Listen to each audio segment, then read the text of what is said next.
Jiang Yi had just regained consciousness when a searing, agonizing pain exploded from the depths of his mind. It felt as if someone was pounding his brain relentlessly with a blunt wooden mallet. The throbbing, piercing ache spread outward from his cranial cavity down into every limb. It hurts badly. He instinctively reached for his head.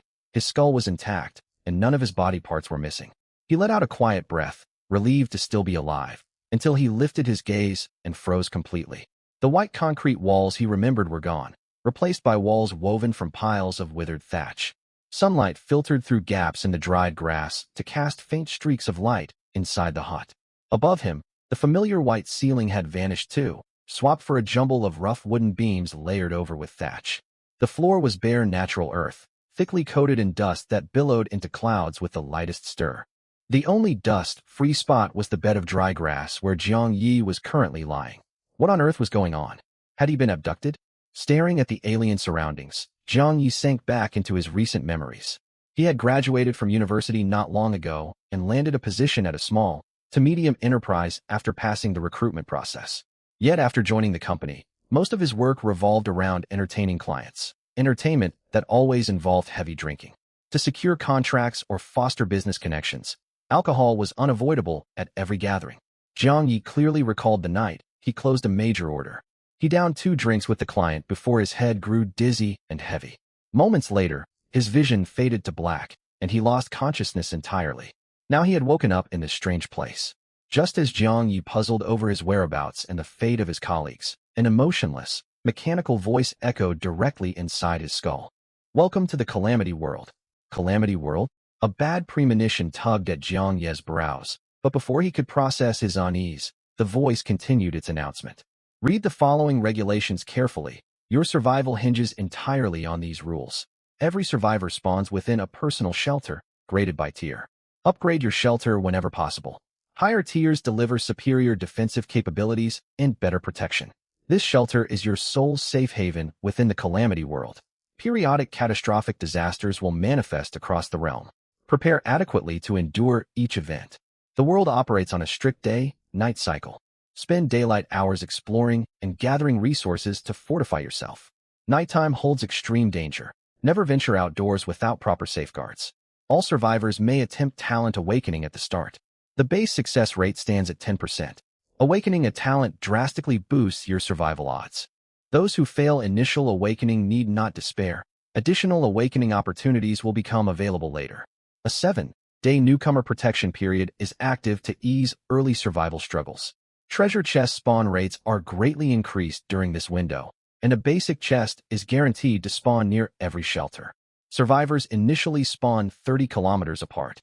Do not waste precious daylight hours searching for other people. 7. Each survivor begins with a survival manual, a flint axe, and a small stock of basic supplies. Use these resources wisely. Jiang Yi knitted his brows tightly, forcing himself to absorb the flood of new information flooding his mind. Calamity World. Survival. Natural disasters. This was impossible to process.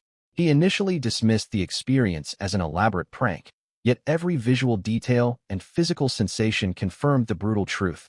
He was no longer on Planet Blue. His mind raced with chaotic thoughts for a long moment before Jiang Yi shook his head wearily, casting aside useless speculation. Wallowing in confusion would accomplish nothing. He needed to plan his next moves immediately. In truth, this abrupt transmigration might not be entirely terrible.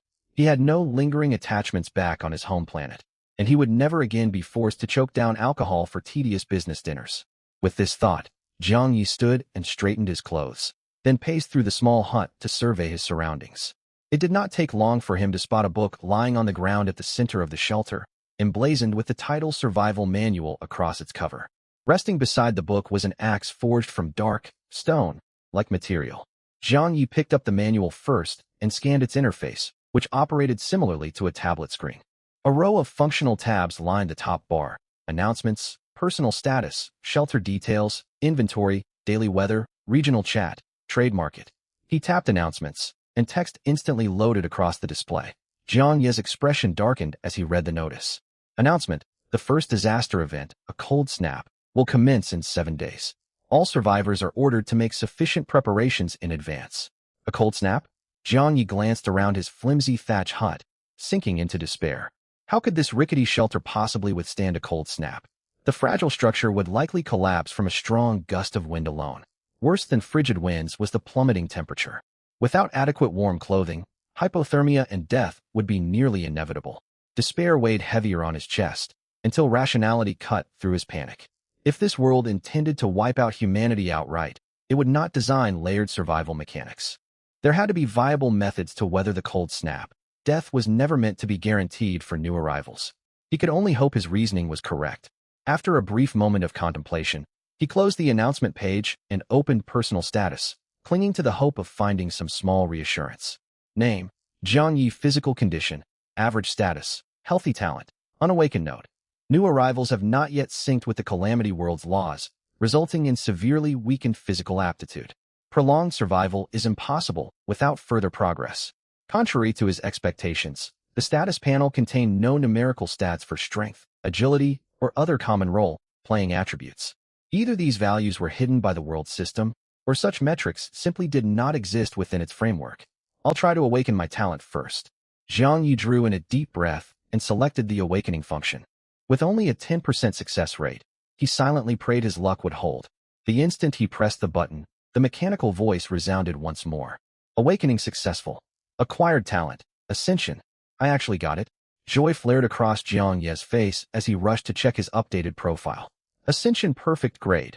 Activate this talent to raise the quality tier of any non-living object by 1 rank. Each item may only be upgraded once via this ability. 3 daily uses are permitted. Talent upgrades are available. Discover advancement conditions independently. This was an elite, top-tier ability.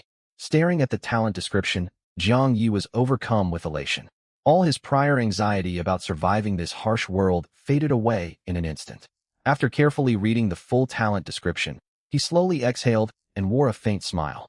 There was no question how powerful Ascension was. While other survivors labored with low-grade primitive tools, he could instantly upgrade his equipment to superior quality with a single skill activation. He had dreaded the possibility of awakening no talent at all, yet fortune had smiled upon him with an overwhelmingly powerful perfect-tier ability. Luck truly favored him in this critical moment. Jiang Yi suppressed his wild excitement and forced himself to calm down. Stay grounded. The survival challenges here may be far harsher than I anticipate. He refocused his attention on the next menu entry. Shelter tier, 0 thatch hut additional constructions, none upgrade requirements. 100 ordinary timber, 50 ordinary stone note. The initial spawn structure for all newcomers and the most critical facility for long-term survival. Per the system guidelines, upgrading the shelter ought to be his immediate priority. Higher shelter tiers delivered stronger defenses against all manner of environmental disasters. A sudden idea crossed Jiang Yi's mind. He walked over to the thatch wall and ran his palm along the surface, testing whether ascension could affect the shelter itself. No change occurred whatsoever. Jiang Yi surmised the failure stemmed from the shelter's massive overall volume. Perhaps upgrading the talent later would allow it to target large-scale structural objects. He turned back to the manual and navigated to the inventory tab. 2 500-milliliter bottles of mineral water and 1 compressed biscuit sat inside the storage space. It was a meager supply, but enough to keep him fed and hydrated for the time being. Jiang Yi counted the inventory slots, 10 total spaces, 8 of which remained empty after accounting for his starting rations. He wondered what stacking limits apply to identical items. I hope I can expand the inventory capacity sometime soon. He muttered to himself briefly before opening the regional chat interface. The screen washed blank white the moment the tab loaded, with a header line displayed at the top.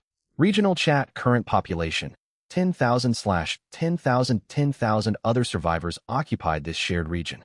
The chat feed flooded with frantic messages scrolling nonstop across the screen. Hello? Anyone out there? Don't respond to strangers, not a single word. Where even is this place? How did I get transported here? Didn't you hear the system voice? We're trapped in the Calamity World. Earth is no longer our home. Is there any way to return to our original world? I don't want to stay here. It seems there is no way back. Everyone open your personal status panel and try awakening your talent. I didn't know this feature existed. I only unlocked a mediocre talent called Restful Slumber. It boosts sleep comfort and sleep quality, but forces longer rest cycles. A mediocre talent is still better than nothing. I failed the awakening entirely. 10% success rate is far too low. I also got nothing from the roll. Lucky me. I unlocked a decent minor strength talent that permanently raises my physical power by 2 points. My strength increased noticeably right away. This isn't fair. Why do some people get talents while the rest of us get nothing? We demand a reset. We deserve equal starting conditions. Complain to the world system if you're dissatisfied. No one here can change the rules. Scanning through the chat logs, Jiang Yi saw most survivors reeling from panic and despair, flooding the channel with negative outbursts. Resentment spiked sharply for those who failed awakening while watching others obtain useful abilities. Yet no matter how loudly the survivors protested in the chat window, the Calamity World system never responded. Finding no actionable information within the chaotic feed, Jiang Yi closed the chat interface. The final menu tab was the trade market, which appeared completely empty upon opening. It made perfect sense. Everyone had only just arrived in this alien wilderness with no grasp of their surroundings, leaving no spare goods to trade with one another. Closing the market page, Jiang Yi walked back to where he had picked up the manual and grabbed the flint axe resting on the dirt floor. The survival manual possessed an item identification function, acting as the primary reference tool for understanding all matter within this world. He mentally activated the Identify skill, and the axe's stats materialized before his eyes. Flint axe quality tier, common durability, 250 effect, plus 3 logging efficiency, grants basic wood cutting capability. Note: a functional axe bound together with vines, rough flint, and a wooden handle. Balanced in all basic metrics, its greatest merit is solid durability. Jiang Yi now understood the dark embedded material was flint instead of ordinary stone. He gripped the axe and swung it through the air a few times. To his surprise, the tool was lightweight and easy to maneuver with smooth handling. True to its listed description, it offered well-rounded basic performance. He stored the axe into the manual's inventory. The tool vanished from his hand instantly and appeared within his inventory slot a second later. This inventory mechanic is extremely convenient. Jiang Yi tested the storage and retrieval functions several times to grow fully accustomed to the operation. He hesitated to burn one of his 3 daily ascension charges on the basic flint axe for the moment. Though 3 uses remained available each day, he still lacked a full understanding of the surrounding threats and resources. The system had confirmed a treasure chest spawned near every newcomer shelter. Whatever loot it contained would likely be far more valuable to upgrade with his talent. He also wanted to measure the actual logging efficiency of his starting axe to gauge his baseline working speed. Tucking the survival manual securely into his shirt pocket, he did one final sweep of the empty hut to confirm no hidden supplies were left behind, then headed for the crude entrance. The so-called front door was merely a tattered thatch curtain riddled with small holes chewed open by insects. Jiang Yi pressed an ear against the curtain and listened carefully for sounds of large predatory creatures outside. Hearing nothing threatening, he lifted the curtain aside and stepped out.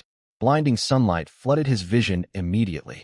He waited for his eyes to adjust to the outdoor brightness before opening them properly. Stunned by the wild landscape stretching out before him, a dense primeval forest sprawled in every direction, filled with towering, unidentified trees reaching 7 to 8 meters in height.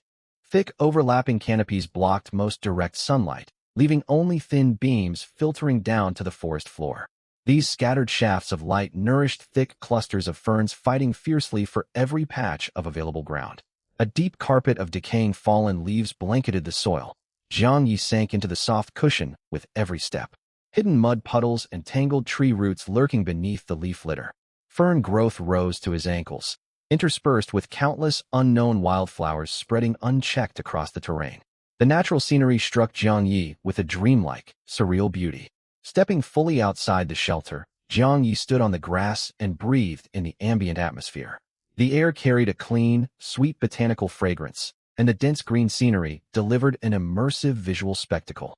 Dense foliage blocked most direct sunlight, filling the lower air with heavy moisture that created a warm, muggy atmosphere.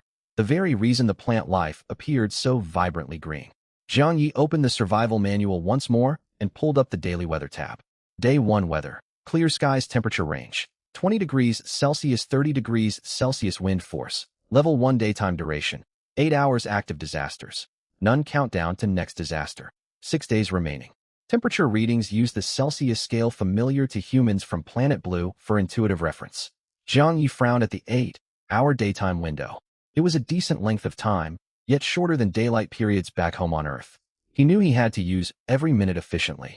Returning empty-handed once dusk fell would spell serious trouble for his early survival. Jiang Yi advanced cautiously into the woodland. He noticed his clothing had been altered upon arriving in the Calamity World. A black collared shirt, black denim jeans, and canvas sneakers replaced the clothes he had worn before blacking out. Checking the manual explained the uniform starter outfit assigned to every incoming survivor. The system likely implemented this rule to prevent unfair advantages from specialized clothing, such as heavy winter coats. The upcoming cold snap would render thick insulated outerwear an enormous survival benefit, hence the standardized starting attire for everyone. After walking a short distance into the woods, the cuffs of his jeans were soaked through with dampness. Jiang Yi furrowed his brows, but chose not to roll his trousers up. Sharp, edged foliage would carve countless tiny lacerations into his bare calves if he exposed his skin, a foolish trade for temporary dry comfort. He continued forward while sorting through his thoughts. Thin mist hung low throughout the forest, growing thicker and increasing air humidity the deeper he trekked inward. After walking roughly 100 meters, he halted his steps. He scanned the vicinity for any signs of danger before moving to stand beside a massive tree trunk. He had traveled this far from his shelter to avoid drawing predatory wildlife with the loud noise of chopping wood. Armed with nothing but a flint axe, he could only run from hostile beasts if attacked. If aggressive animals were lured to his shelter while he worked, his fragile thatch home would be destroyed in minutes. Jiang Yi raised the axe and struck the trunk with both hands, putting his full strength into the swing. Clang! A dull metallic ring echoed out, leaving only a faint scratch across the tree bark. A floating -1 damage value popped up above the axe head at the same moment. There's no way the damage output is this low. Refusing to accept the poor efficiency, Jiang Yi struck the trunk repeatedly with harder blows. The scratch deepened into a noticeable gash, yet the tree trunk was thick enough that the progress remained painfully slow. At this rate, felling a single mature tree would take nearly 30 minutes of constant chopping. This pace was dreadfully inefficient. Even while his stamina was fully replenished, fatigue would only slow his work further as time passed. I cannot waste my limited first-day daylight grinding out timber manually. Jiang Yi paused his chopping efforts after a moment of deliberation. He resolved to locate the system-guaranteed treasure chest first. A higher quality axe from the chest would drastically ease his resource-gathering work. With this plan set, he turned away from the tree and began exploring his immediate surroundings. His priorities were locating the treasure chest, mapping the local terrain, and scouting for natural food sources. His inventory held merely one compressed biscuit for sustenance. He reasoned the beginner chest would not spawn far from the shelter, most likely within a 200-meter radius as a basic survival aid for new players. He began searching in widening circular paths originating from his thatch hut. After roughly 30 minutes of searching, Jiang Yi spotted a wooden chest resting on the ground 80 meters directly behind his shelter. Thank goodness I finally found it. He hurried over, carried the chest to an open patch of clear grass, and prepared to examine its contents. The outermost layer of the treasure chest was crafted from solid wood, heavy enough to strain his arms as he lifted it. Jiang Yi had no clue what lay sealed inside. He pulled the survival manual from his bosom and cast an appraisal on the container. The chest's stats instantly materialized before his eyes. Wooden treasure chest, quality, common. Note: a beginner reward granted to survivors by the Calamity World. He wondered what loot the chest would yield, silently hoping for decent supplies. Taking a deep breath, Jiang Yi reached out his hand toward the lid. Right as his fingers were about to pry it open, he froze abruptly, a thought striking him out of the blue. Wait a minute, can my talent work on treasure chests? A spark of excitement flashed across his mind. Logically speaking, treasure chests counted as inanimate objects, which meant his talent should take effect on them without issue. Without hesitation, he mentally activated the skill ascension. A system prompt chimed beside his ear immediately. Confirm using talent ascension on the common grade wooden treasure chest? A grin spread across Jiang Yi's face. His theory was correct. He selected confirm without a second thought. A faint glow materialized out of thin air and wrapped the entire chest tightly. Several seconds passed before the light faded, and Jiang Yi opened his eyes, stunned by the transformation. The plain wooden chest had morphed entirely into a rugged stone container. Stone treasure chest, quality, fine. Note: a novice survival reward altered into fine quality through an unknown mystical force. Fantastic! Jiang Yi breathed out in awe at the stone chest before him. He wasted no time and flipped open the lid. A bright beam of light flashed outward, revealing 3 items resting quietly within the hollow space. The first item that caught his gaze was an axe noticeably larger than his original flint axe. Bronze axe, quality, fine. Durability, 750 effects. Woodcutting +8, raises felling speed by 10%. Note: a sturdy axe forged from bronze ingots, boasting fast chopping speeds and exceptional structural integrity. He could barely contain his joy upon seeing the weapon. Gripping the bronze axe in his palm, he felt its solid weight far surpass that of his crude flint tool. With this new axe, gathering lumber for his shelter would become far less taxing, drastically boosting his resource collection efficiency. Yet the axe was not the source of his greatest elation. If a treasure chest could be ascended, the bronze axe was undoubtedly eligible for the same upgrade. Leveling up this weapon would send his lumber output soaring. Still, he held off on activating Ascension for the time being. He planned to test the bronze axe's baseline performance first to record clear comparison data later. Stowing the axe in his inventory, Jiang Yi returned his attention to the chest's contents.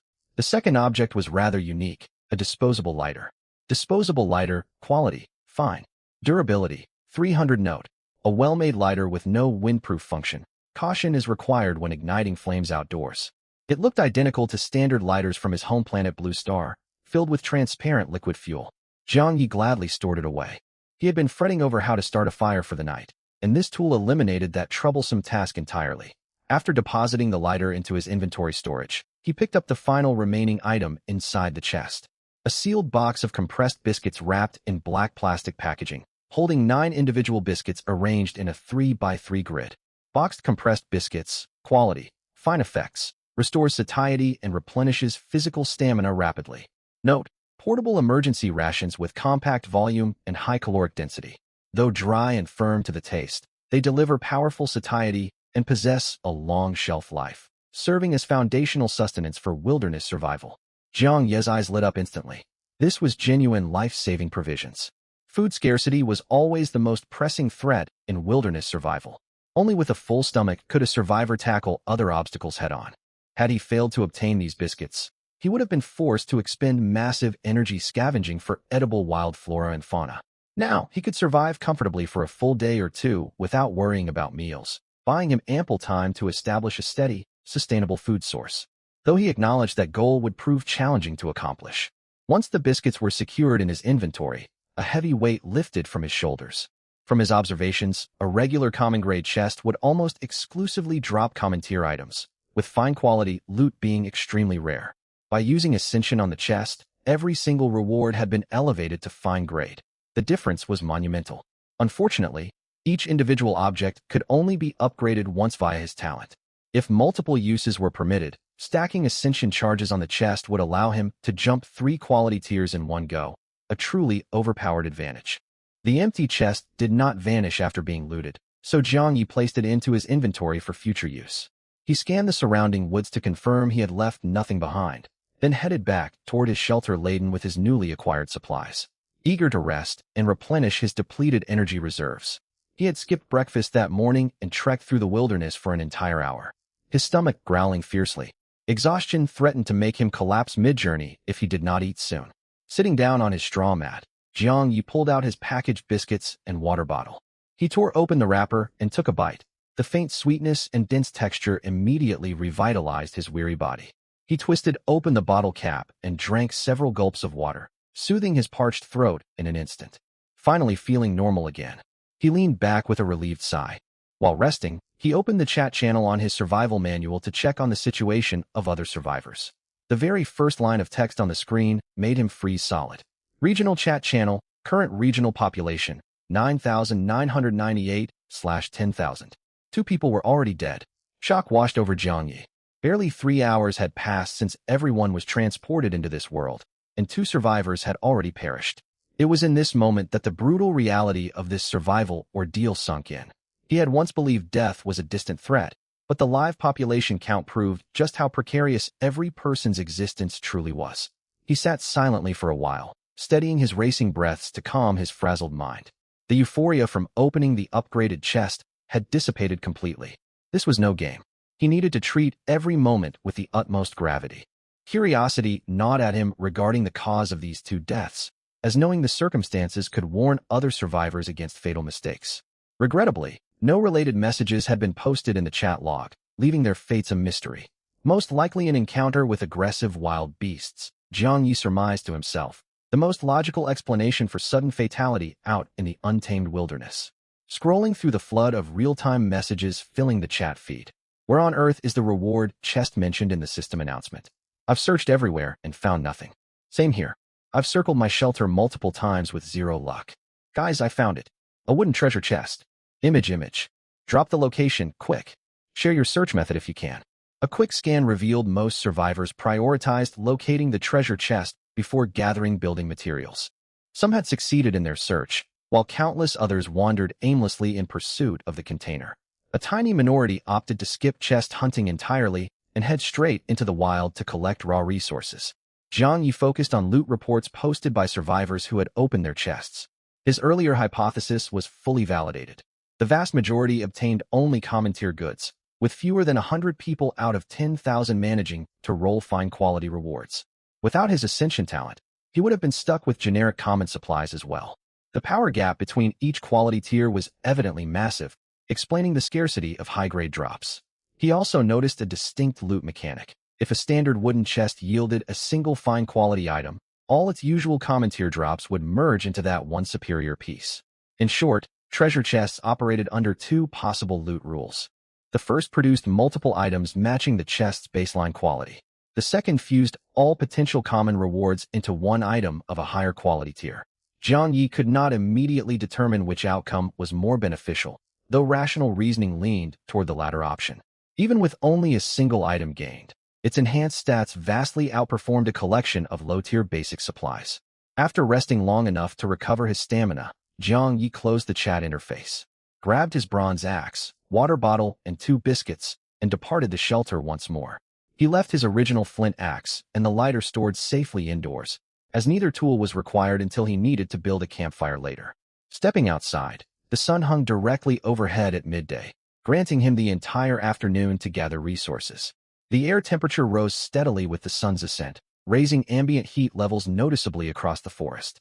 Paying little mind to the warmth, he gripped his bronze axe firmly and ventured deeper into the woodland, keeping his senses sharp to listen and watch for sudden beast ambushes along the path.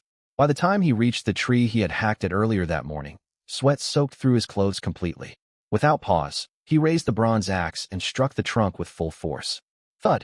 2 distinct gashes marked the bark. One shallow indentation left by his previous flint axe strikes, and a fresh cut from his bronze axe. Both wounds sank roughly 1 finger deep into the timber. It had taken over a dozen swings of the flint axe to create that original indentation. Yet the bronze axe matched that depth with a single blow.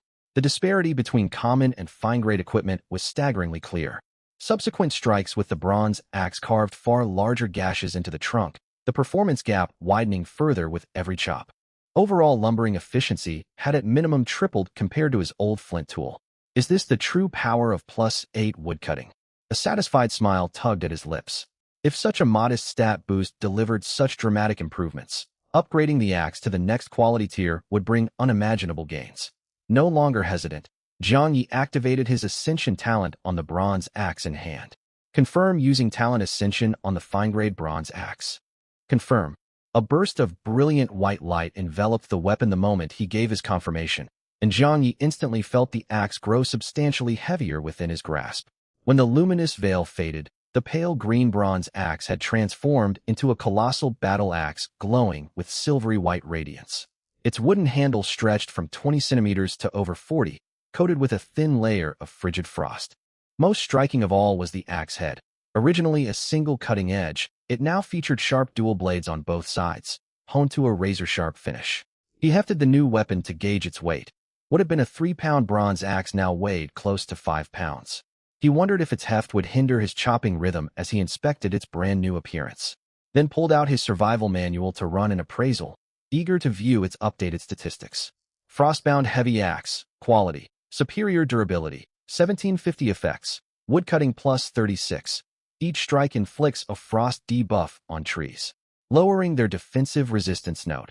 A massive axe forged from frost-infused cold iron. Its heavy frame slightly reduces swing speed, yet delivers devastating damage to wooden targets with unmatched structural durability. Holy hell! Zhang Yi swore quietly upon reading the axe's updated profile. He had learned from the survival manual that item qualities in the Calamity world followed this ascending order. Common white, fine green, superior blue, rare deep blue, extraordinary pale purple, transcendent purple, perfect pink. His axe had successfully advanced to superior grade, with its attributes multiplied many times over its previous fine form. Durability jumped sharply from 750 to 1,750, an increase of a full 1,000 points. The woodcutting stat skyrocketed from 8 to 36, a fourfold increase, compounded by the powerful frost debuff effect. This single weapon would eliminate all lumber-related troubles for the foreseeable future. Grinning widely with exhilaration, Jiang Yi prepared to test his upgraded heavy axe on the same large tree trunk. He raised the frostbound heavy axe high and brought it crashing down onto the wood. A sharp, splintering crack echoed through the trees. Jiang Yi's eyes widened in shock as he observed the damage. The frost-tinged axe blade had sunk nearly 3 to 4 fingers deep into the trunk, cleaving halfway through the 15-centimeter radius tree with just one swing. Thrilled by the raw, destructive power of his superior-grade axe, he continued striking the trunk relentlessly.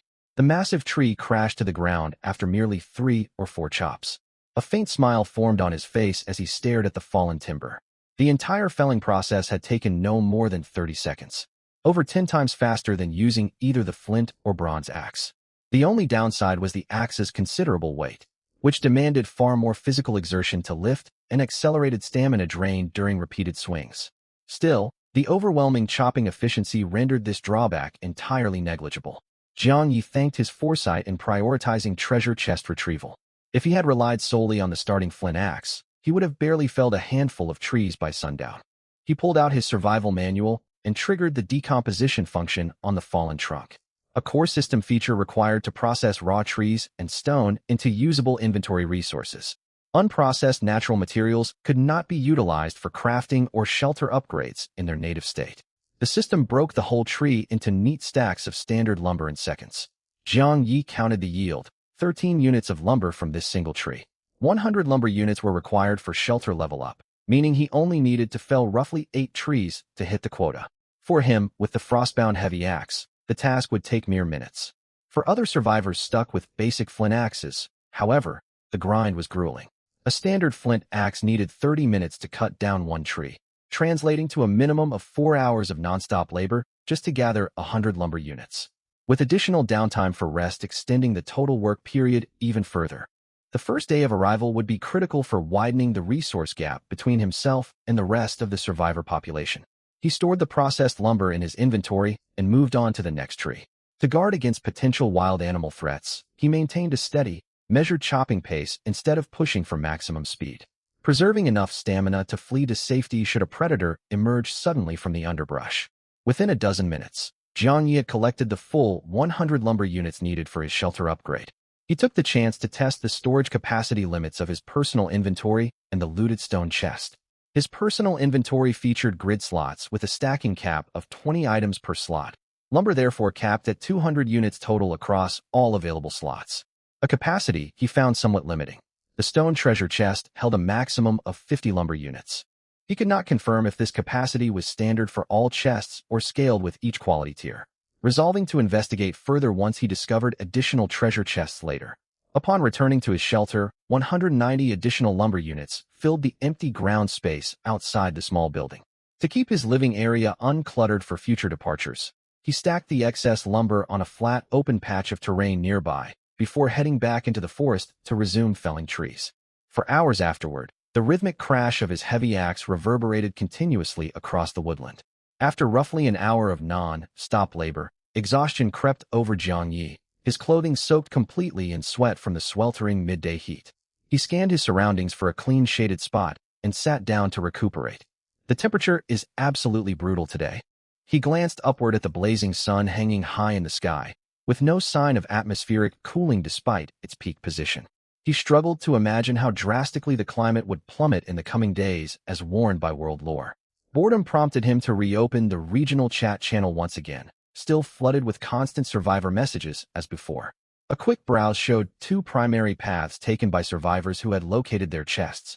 Those who received usable tools immediately began resource gathering, while survivors who rolled no functional equipment opted to explore the surrounding wilderness instead. The logic was understandable. Default starter tools were far too inefficient for resource farming, making open, world exploration a viable gamble for better accidental loot finds. Finding no other noteworthy intelligence in the chat feed, Jiang Yi switched over to the player trading marketplace. The once empty market was now flooded with player-posted goods after several hours of world progression. Alongside base materials like lumber and stone, a chaotic assortment of miscellaneous items had been listed for trade, with wildly inconsistent pricing set by inexperienced survivors. For instance, Jiang had assumed stone would trade at a rate of 1 stone unit for 2 to 4 lumber units. Yet the cheapest listings sat at an 8 to 1 lumber to stone exchange ratio, with expensive listings climbing above 20 lumber per stone unit. He shook his head at the predatory pricing, clearly posted to exploit uninformed survivors desperate for stone materials. Stones littered the forest floor everywhere. He had spotted numerous rock outcrops during his lumber runs, making stone far from a scarce commodity worthy of such inflated costs. Consumables, drinking water, and basic tools carried equally exorbitant price tags, unaffordable for the vast majority of stranded survivors. People could accept higher prices for food and drinks since those things were critical for staying alive, but they could never wrap their heads around the exorbitant cost of leaves and wild roots. Jiang Yi simply could not make sense of it. After skimming through the trading marketplace quickly, he lost interest and hauled all the timber scattered on the ground back to his shelter. When he tallied up his stock, he found himself holding more than 1,000 units of timber, which instantly boosted his confidence. He would not need to worry about timber supplies for the next few days. Even so, upgrading his shelter to level 1 required stone alongside timber. A quick inventory check showed he only had 12 stone units on hand, 38 units short of the 50-unit upgrade requirement. He had no intention of buying stone from the market right now. Prices fluctuated wildly by the second, making any purchase a terrible deal. He resolved to search the wilderness for stone first. Finding natural deposits would be ideal. If his search came up empty, he would trade timber for stone later, hoping market rates would stabilize into something more reasonable by then. In his opinion, gathering 100 timber units and 50 stone units in a single day was an extremely tough task. Only someone blessed with a special talent like himself could pull it off. Ordinary survivors with average physical fitness stood no chance. Once other players fell short on these materials, timber would become a hot commodity, and that would be the perfect moment for him to sell his surplus stock. As these thoughts swirled through his mind, Jiang Yi glanced out toward the wilderness. Checking the time, he still had 2 hours until sunset, enough time to scout the surrounding areas. With his luck, he was bound to find some stones out there somewhere. Beyond stone, his biggest hope was locating a second treasure chest. The first chest had given him a massive head start. If he found another wooden chest, his ascension talent would grant him 3 superior, grade items once again. With a stroke of good fortune, he might even obtain a high-grade piece of gear. Fueled by excitement, Jiang Yi grabbed his axe and headed outside immediately.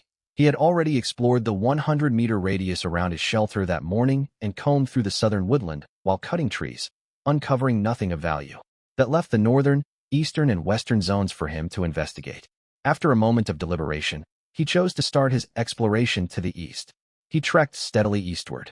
The terrain bordering the southern woods looked identical at first glance, dominated by towering ancient trees and thick underbrush. Once he walked roughly 100 meters onward, he sharpened his focus and scanned every inch of his surroundings. Yet after traveling another 200 or 300 meters, he found nothing useful, not a single stone in sight. What was going on? Had his luck really run that dry? Jiang Yi dismissed the idea that his luck was failing him and suspected the area itself was just resource barren. Choosing to cut his losses, he veered north for a short distance to check out this new stretch of forest. He had only walked several dozen meters when a stone caught his eye on the ground. Just as I thought. A theory solidified in Jiang Yi's mind. The land right around his spawn point was resource poor, and richer deposits only appeared further out into the wilderness. His hypothesis was proven correct soon after. Stones began appearing with far greater frequency as he pressed deeper north, turning up roughly once every dozen meters, sometimes 2 or 3 clustered together at a time. Stones broke down into stone units through the survival manual's decomposition function, yielding anywhere from 2 to 4 units apiece, far less yield than timber. It explained perfectly why stone carried such a steep price tag in the marketplace. Collecting stones as he moved along, his stone stockpile grew steadily over half an hour until he hit the 50-unit threshold, finally meeting the shelter upgrade requirement. But the closer he drew to the 1,000-meter boundary line, the more uneasy Jiang Yi felt. The forest mist thickened visibly, cloaking hidden threats lurking within the trees. Keep going or turn back. After a brief internal debate, Jiang Yi hardened his gaze and decided to head home. Dusk was fast approaching, and getting lost deep in the woods would be deadly. Even a wild beast encounter spelled serious trouble for him. While his heavy frost battle axe offered him offensive protection, he wore no defensive gear, leaving him highly vulnerable to injury. A single bite from a leopard, lion, or similar predator would be lethal enough on its own, followed by infection and a cascade of other life-threatening complications. He was not willing to take reckless risks with his own survival. He quickened his pace back toward his shelter. Though he left empty-handed in his search for another treasure chest, his successful stone collection made the trip worthwhile. The prospect of upgrading his shelter filled him with quiet anticipation as he raced home. Mid-sprint, his foot slammed into a heavy object, sending him stumbling forward. At the critical moment, he shifted his weight to steady himself, narrowly avoiding a messy fall onto the dirt. Damn it, what was that? Jiang Yi pressed a hand to his chest, shaken by the close call. He twisted around to identify what had tripped him. Resting right where he had stumbled was a treasure chest. Wooden treasure chest. A faint smile tugged at the corners of Jiang Ye's mouth. He had searched high and low for one, and here it was right before sunset. Without hesitation, he walked over and stored the chest inside his inventory. After circling the area to confirm there were no additional chests nearby, he hurried back to his shelter. 30 minutes later, Jiang Yi arrived home breathless and sank down onto his straw mat with a satisfied grin. The day had turned out exceptionally well. Despite grueling labor, he had found 2 treasure chests and stockpiled ample building materials, granting him much-needed peace of mind. He could finally get a proper rest tonight. He rested for a short while as the sky outside darkened completely. A cold chill drifted through the woodland, seeping into the drafty shelter. Shivering from the dropping temperature, Jiang Yi pulled all his refined stone units from his inventory and opened the shelter interface via his survival manual, his heart thrumming with excitement. At long last, he could upgrade his shelter. All his hard work throughout the day had led to this very moment. Upgrade shelter. The dilapidated straw hut erupted in brilliant golden light, blazing vividly against the dark forest surroundings and forcing Jiang Yi to squeeze his eyes shut. At the same time, the ground beneath his feet trembled in rolling waves. When the shaking subsided and he opened his eyes again, he stared in stunned silence at his transformed home. The ramshackle straw hut had been rebuilt into a neat, solid wooden cabin. Its floor space expanded drastically from roughly 8 square meters to nearly 20 square meters, with tightly fitted wooden planks lining every wall and the floor without gaps. The cramped interior was now spacious, multiplying his available room to move around many times over. A stone-lined recess sat dead center of the cabin floor, a purpose-built fire pit with a sunken hollow core and slightly raised stone edging around its perimeter. Jiang Yi leaned in for a closer look, recognizing its intended function immediately. Perfect, they even built a dedicated spot for making fire. After inspecting every corner inside the cabin, he stepped outside to examine external changes. The exterior saw minimal updates besides the old straw fencing being fully replaced with wooden planks. Satisfied with the upgrades, he shut the cabin door and returned indoors. Pitch black darkness filled the space, leaving him unable to see his hand in front of his face. His first priority was to light a fire. He grabbed several pieces of timber from his stockpile and stacked them inside the stone fire pit. Striking his lighter, the dry wood ignited quickly, casting warm light to chase away the cabin's blackness. Campfire, Level 1 effect. Raises ambient temperature within a 1-meter radius and enables basic food grilling. Next upgrade cost: 10 standard timber, 10 standard stone. Note: a foundational facility that can be reignited repeatedly, though it consumes fuel at a relatively fast rate. Campfires can be upgraded too. Jiang Yi grew curious about the improved functions of a Level 2 campfire, only to remember he had used every last piece of stone for the shelter upgrade. A flicker of frustration washed over him. Oh well, I can pick up a small amount of stone from the market later. Leveling up the campfire only required 10 stone units, a negligible cost overall. Settling beside the warm flames, Jiang Yi pulled up the shelter panel to examine its full stats carefully. Shelter level: 1 wooden cabin constructed on January 4th. Campfire next upgrade requirement: 300 standard timber, 300 standard stone, 100 cement, 50 resin, 3 constructed add-ons. Note: this renovated wooden cabin boasts vastly improved defensive properties, capable of shielding occupants from common rainstorms and wild animal threats. It was clear a Level 1 wooden cabin would not hold up against the first major natural disaster heading their way. Even with drastically boosted defenses after the upgrade, the cabin would not stand firm against severe natural catastrophes. he still had plenty of progress left to make. Jiang Yi continued scrolling through the interface. Beneath the shelter's base statistics was a new section detailing available buildable add-ons, with several core structures standing out as essential priorities. Workbench Basic Crafting Station unlocks the ability to manufacture items manually using blueprints and crafting recipes. Unlock cost: 30 timber, 20 stone. Cookstove, a cooking-specific structure far more efficient than a campfire, cutting down overall food preparation time. Unlock cost: 50 stone. Latrine, designated waste disposal station that effectively prevents bacterial contamination within the living space. Unlock cost: 30 timber, 30 stone. Bedchamber creates a dedicated sleeping area that moderately boosts sleep quality and rest efficiency.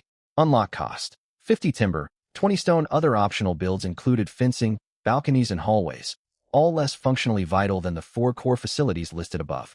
After weighing his options thoroughly, Jiang Yi identified the workbench as his top priority. It offered the greatest long-term value and gameplay utility by far. A workbench would unlock the ability to craft a wide array of critical supplies. Unfortunately, building one demanded 20 timber and 20 stone. Timber was not an issue with his large reserves, but stone remained in short supply once more. He would have no choice but to purchase additional stone via the marketplace. The cookstove and latrine were also necessary installations down the line. Cookstoves allowed precise heat regulation for cooking, whereas campfire flames fluctuated erratically and were hard to manage properly. A dedicated stove could hold multiple food portions at once, with future unlocks supporting frying, boiling, and other cooking methods once cooking pots became available. The necessity of a latrine spoke for itself. Every carbon-based lifeform needed a sanitary method of bodily waste disposal with no exceptions. After running rough calculations in his head, constructing all 4 foundational facilities would need a combined total of 100 timber units and 120 stone units. His timber stock was more than sufficient, but the stone deficit was substantial and hard to cover right away. If he could not source enough stone quickly, he could put off building the cookstove for a few days, surviving on his stock of compressed biscuits in the interim. That's the plan for now. With his construction roadmap finalized, Jiang Yi took out the treasure chest he had found in the brush at dusk. It was time to open it and see what rewards it held. His first chest had gifted him an axe, a lighter, and a pack of biscuits, 3 supplies that had proven invaluable for his early survival. He hoped this new chest would yield equally useful loot. Rubbing his hands together in anticipation, he activated his ascension talent. A bright glow materialized inside the cabin, swirling around and enveloping the wooden chest completely. Once the luminous aura faded, Jiang Yi opened his eyes to see the scratched wooden chest had transformed into a pale gray stone treasure chest. He whispered a quiet wish for good loot and lifted the stone chest's lid.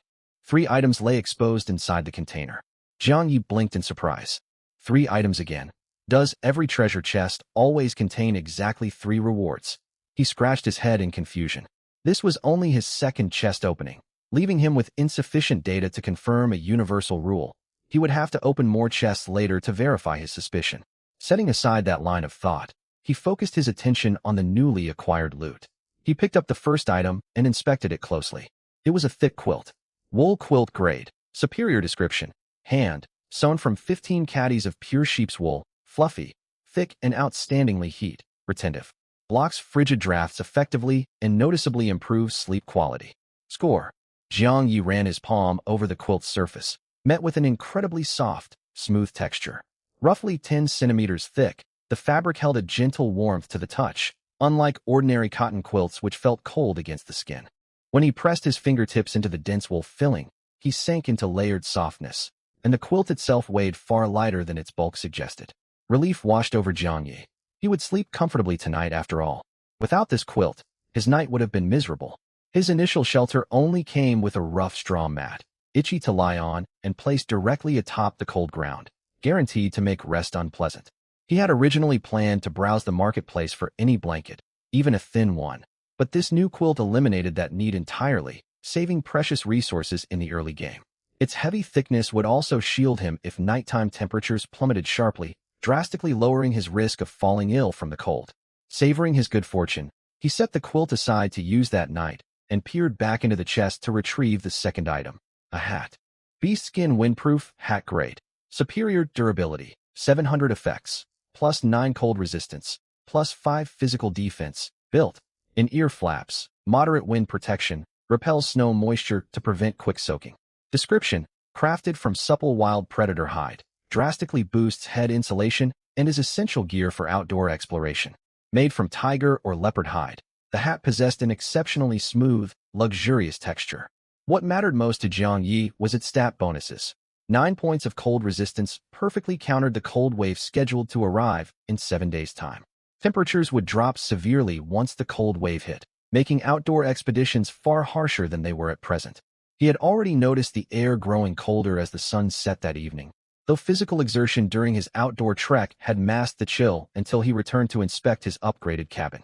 This hat would be a vital asset for enduring the upcoming cold snap. Jiang Yi slipped the hat onto his head to test its effects, yet felt no immediate difference, likely due to the warmth from the nearby campfire or the improved insulation of his wooden cabin. He stowed the hat in his inventory to test its performance under proper cold conditions later.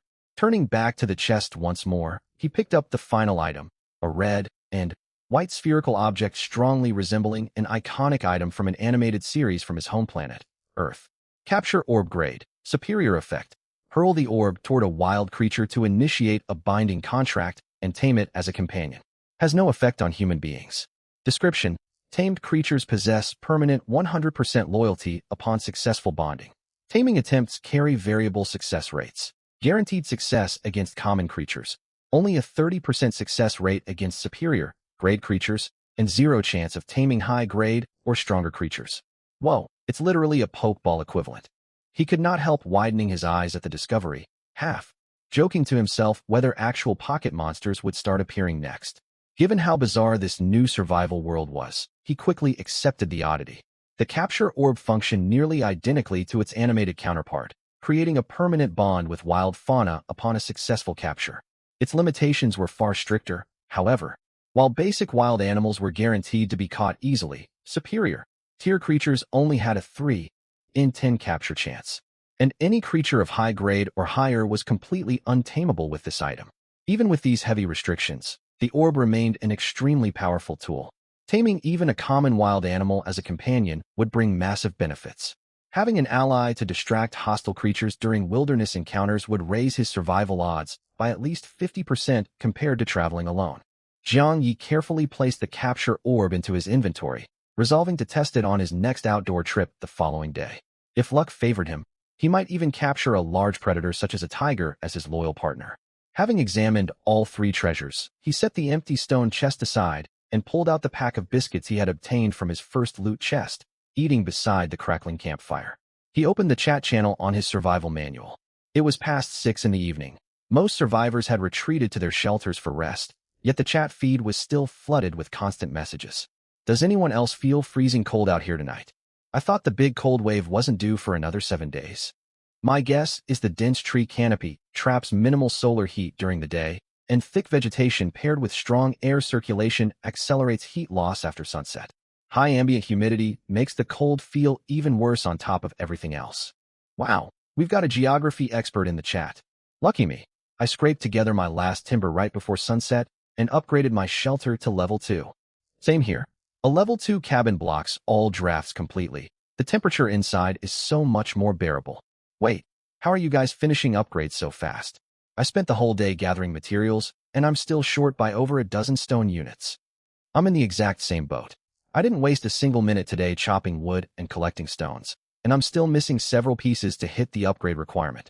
Reading these messages, Jiang Yi's assumptions were validated. Very few survivors would manage a level 2 shelter upgrade on the very first day. The timeline was brutally tight. Hours were consumed just felling timber, with additional time spent gathering stone and securing food supplies.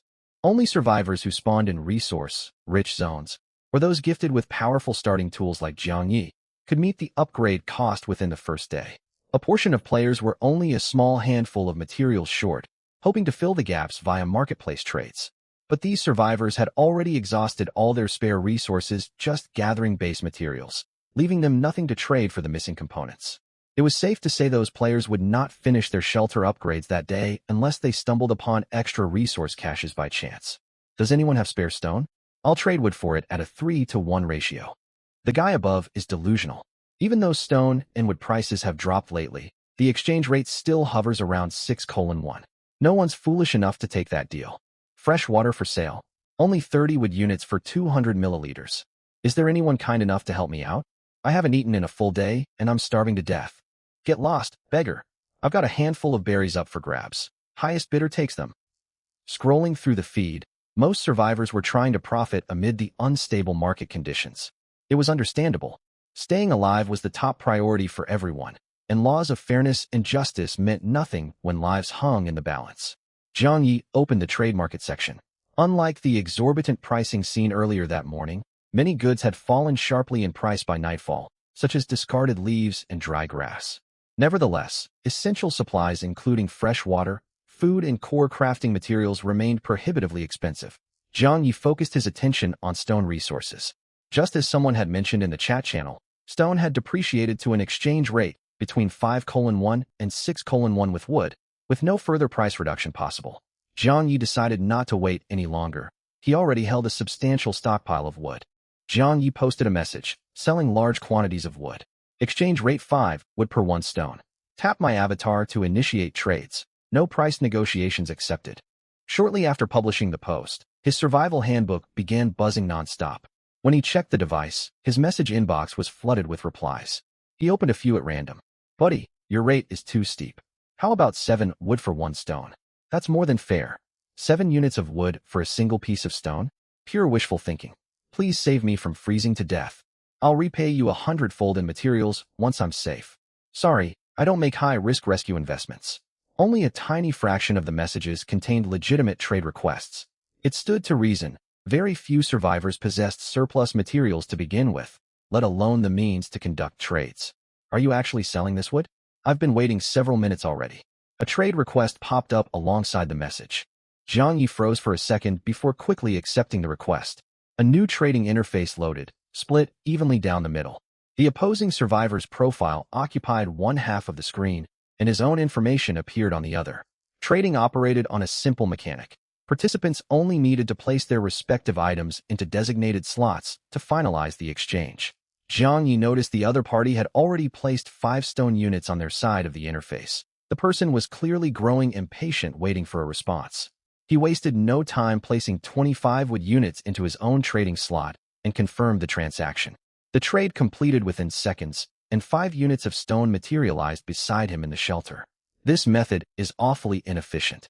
If he kept processing trades one at a time, he would not finish exchanging all his wood by the next morning. There had to be a more efficient solution. Zhang Yi carefully examined the trade menu and discovered 2 available transaction modes. The first was the manual one trade he had just used. The second was an automated trading system that processed deals instantly whenever the set exchange conditions were met, drastically speeding up the whole process. Zhang Yi immediately switched his trades to the automated setting and blocked all blacklisted users. Any person he blacklisted would be barred from sending private messages and locked out of both manual and automated trades with him. Once the configurations were complete, his wood stock steadily dwindled while his pile of stone grew larger by the second. He refrained from listing his entire wood reserve to ensure he retained enough raw materials for his own use.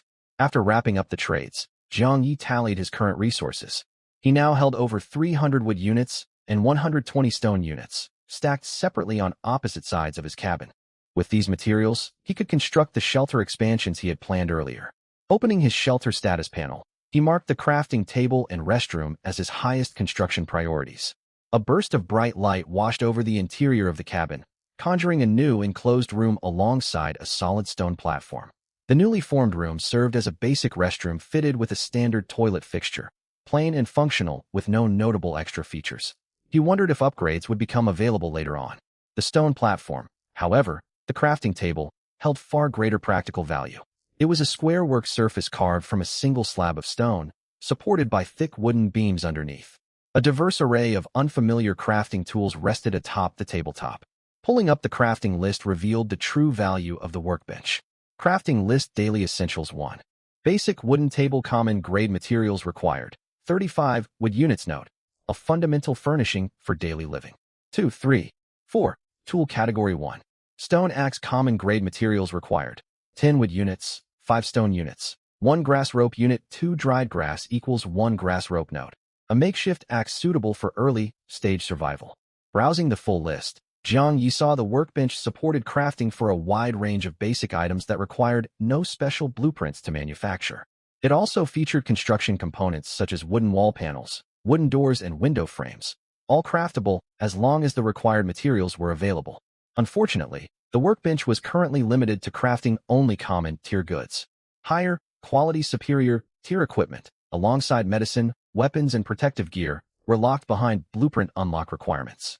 Jiang Yi read through the crafting catalog repeatedly to familiarize himself with every available craftable item. He resolved to build a simple wooden bed for himself that evening. Constructing a dedicated bedroom was unnecessary for the time being. Though a proper bedroom would improve sleep quality, it demanded excessive wood resources. Additionally, the shelter system did not supply built-in furniture. Items like wooden beds still needed to be manually crafted via the workbench. Given these factors, building a bed first was the logical choice.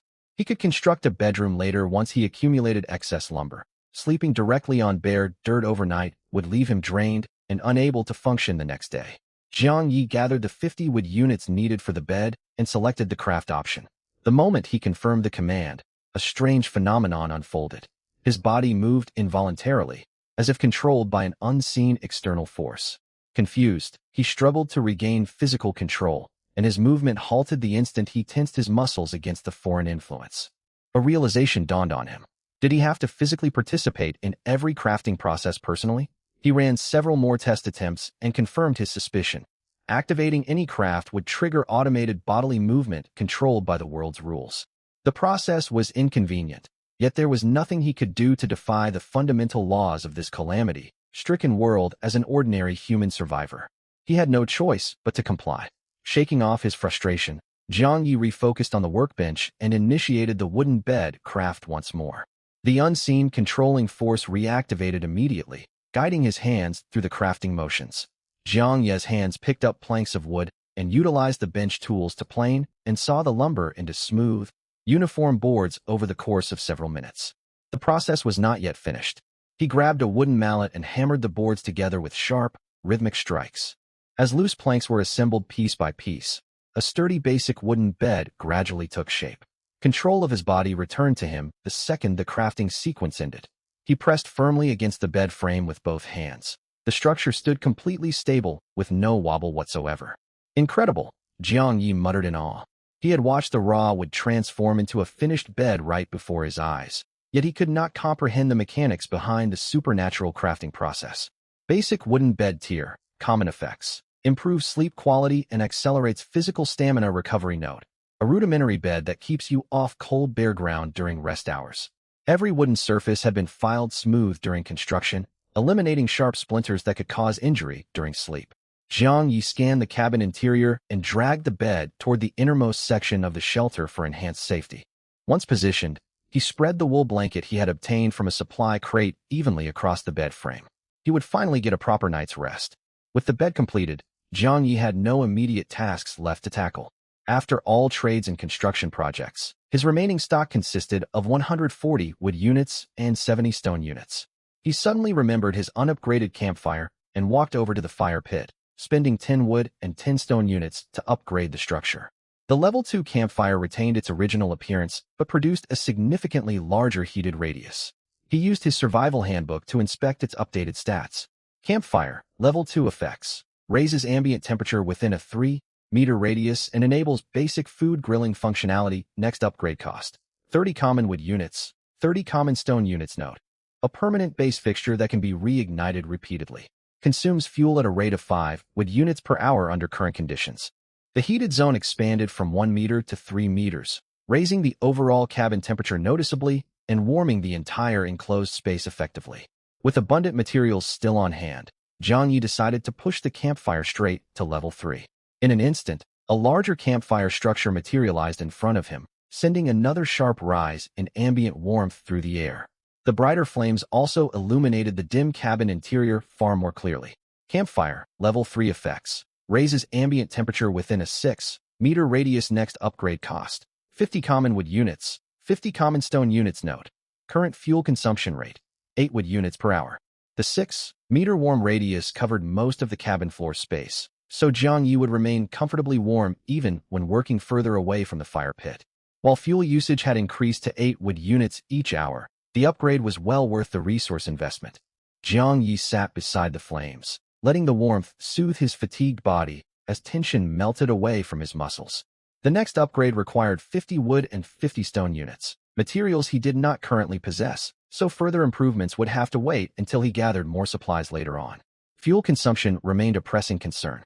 At 8 wood units burned every hour, total daily consumption hit 192 units for non-stop burning over 24 hours. Even if he left the shelter to scavenge resources for 8 hours each day, he would still burn through 128 wood units daily. These calculations did not account for the incoming cold snap. Jiang dared not imagine how drastically wood consumption would spike once frigid weather descended on the region. I'll need to gather as much firewood as possible over the coming days, he sighed quietly. A quick glance at his handbook showed the time was past 9 o'clock at night, time to sleep. Jiang Yi lay down on the wooden bed and wrapped himself in the soft wool blanket, the comfortable fabric enveloping his body in gentle warmth. Despite the comfort of his bedding, rest did not come easily on his first night in this alien world. Unable to fall asleep, he retrieved the handbook from the bedside and opened the Global Survivor chat channel. The chat feed remained active even late into the night. The outdoor temperature is brutally cold tonight. I dread to think how low temperatures will drop once the cold wave officially arrives. The weather shifted out of nowhere with zero warning. Anyone with spare wood, please lend me some. I can't keep my campfire lit, and this freezing weather will leave me sick by morning. Quit begging. Everyone is short on lumber right now. We can't give away our own critical supplies to you. You people are far too self-centered. A person's life is at stake here. Didn't anyone teach you to help those in urgent need? Spare us the self-righteous lecture. If you care so deeply for everyone's well-being, hand over your own materials to aid the group. Don't preach charity if you aren't willing to act on it. Couldn't have said it better. This person is just being unreasonable. Jiang Yi shook his head at the familiar conflict playing out within the apocalyptic survivor community. Still, he suspected the self-proclaimed compassionate poster was not as harmless as they appeared on the surface, having managed to survive this long amid widespread resource scarcity. He continued scrolling through real-time chat messages while curled warmly under his blanket. Silence gradually settled over the wilderness outside his cabin, occasionally broken by the distant, piercing howl of a wolf echoing through the dark. Jiang Yi's eyelids grew heavy, his mental faculties slowing down as drowsiness washed over him. He slipped into a deep slumber amid the quiet of his wooden shelter, broken only by the faint crackle of burning wood within the campfire. Dawn had barely broken the next morning when a sharp vibration jolted Jiang Yi awake. Bleary-eyed, he traced the buzzing sound to his constantly vibrating survival handbook device. What's going on? Jiang Yi rubbed the sleep from his eyes and forced himself to wake fully, opening the handbook to view the newly popped-up notification. The remaining traces of his drowsiness vanished completely the moment he read the system announcement. Official announcement. Congratulations to all survivors for successfully enduring your first full day within the Calamity World. We extend our formal regards to every participant. To support your progression through the novice survival phase, the first universal ranking for humanity of Blue Planet will commence in 5 minutes. Hi. Ranking participants will receive substantial rewards upon ranking finalization. Note: rankings are calculated via comprehensive evaluation metrics including individual survivor aptitude, shelter tier, total resource stockpiles, owned items, and constructed facilities. Please prepare accordingly. A global ranking system with reward payouts? Jiang Yi drew in a slow breath, surprised by this unexpected system mechanic within the harsh survival realm. And he was more than pleased by the prospect of bonus rewards. 5 minutes of preparation time felt rather short, however. Setting aside his fleeting concern, Jiang Yi sat upright and assessed his current standing for the ranking evaluation. Per the announcement details, the ranking score aggregated every aspect of a survivor's status from personal physical capability to shelter construction quality. His key advantages included a superior, tier frigid heavy axe, alongside a high-grade beastskin hat and wool blanket. Very few other survivors would possess equipment of comparable quality this early into the disaster. His equipment and inventory gave him a solid competitive edge, yet his total material reserves and personal physical fitness left room for improvement. As a recent university graduate, his physical stamina and conditioning had degraded significantly since his high school years. Survivors who maintained regular physical training would almost certainly outperform him in the physical assessment portion of the ranking. Since all participants were only on their second day trapped in the Calamity World, gaps in shelter development levels would remain relatively minimal across the board. After weighing all factors, Jiang Yi felt uncertain about his final ranking placement. Upgrading one of his existing items might boost his overall evaluation score. He retrieved the beast skin had obtained from a supply crate the previous night. It was his second superior grade piece of gear after the frigid heavy axe, and regular wear would be essential during the upcoming cold wave that perfectly aligned with the hat's defensive thermal properties. His unique innate ability refreshed daily, so using it for this upgrade would not be a waste of the skill charge. Without further hesitation, Jiang Yi activated his innate enhancement talent. A stream of white light materialized before him and faded shortly afterward, revealing the transformed headgear with an entirely new design. Downproof Snow Helmet. Tier, Superior. Durability, 2000. Effects, plus 35 cold resistance, plus 12 physical defense, integrated short cold, resistant phase covering to block harsh icy winds, minor visibility improvement during perpetual night conditions. Note, expertly tailored protective headwear lined with thick down filling that minimizes bodily heat loss in frigid environments. Jiang Yi stared at his upgraded helmet with obvious delight. Much like the transformation of his bronze battle axe into the frigid heavy axe, the stat boost was remarkably impactful. Compared to the original beast skin windproof hat, the downproof helmet delivered massive improvements across all attributes. Cold resistance alone jumped by 26 points, paired with increased durability and physical defense values.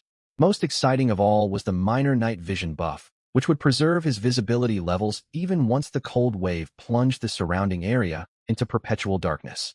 Overjoyed by the upgrade, Jiang Yi placed the helmet onto his head immediately. A wave of warmth wrapped around his upper body the instant the helmet settled into place, equivalent to stepping into a room fitted with an electric space heater. He wondered how much total cold resistance he could accumulate if he outfitted his entire body with superior, grade winter protective gear. Such equipment would likely render him completely unaffected by the incoming harsh cold snap. After upgrading his hat, Jiang Yi still felt unsafe. He still had 2 daily uses of his talent remaining. He figured he could upgrade another item to climb higher in the global rankings. Deeming the plan worthwhile, he took out the beast ball he had obtained from a loot crate. It was the only item worthy of an upgrade right now. Apart from the beast ball, he also had high-grade supplies including compressed biscuits, a lighter, and a wool quilt. Still, none of these items held as much value as the beast ball, so they sat lower on his priority list. Holding the beast ball, Jiang Yi activated his talent. The moment his talent took effect, his survival manual buzzed to life once more. He picked it up to check, and the global ranking assessment had officially begun. Global ranking phase initiated. Please wait. The Calamity World is conducting an all-round evaluation of your shelter. Evaluating survivor combat prowess. Evaluating total resource reserves. Evaluation complete. Calculating final rankings. Notice, this ranking is split into 3 tiers with the following brackets. Distinguished tier, rank 1 to 100,000. Qualified tier, rank 100,000 and 1 to 10 million. Standard tier, rank 10 million and 1 and below. Jiang Yi's gaze sharpened after reading the rules. The ranking system was far more cutthroat than he had anticipated.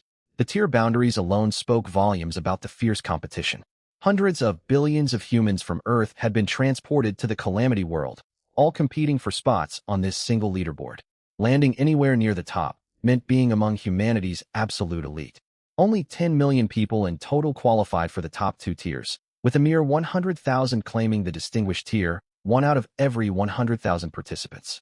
The competition was hundreds of times tougher than the National College entrance examination in China. Even a single missing material could drop a person thousands of ranks down the list. Sweat beaded in Jiang Yi's palms as he wondered where he would land on the board. A dozen seconds passed before the survival manual sent another alert. Ranking finalized.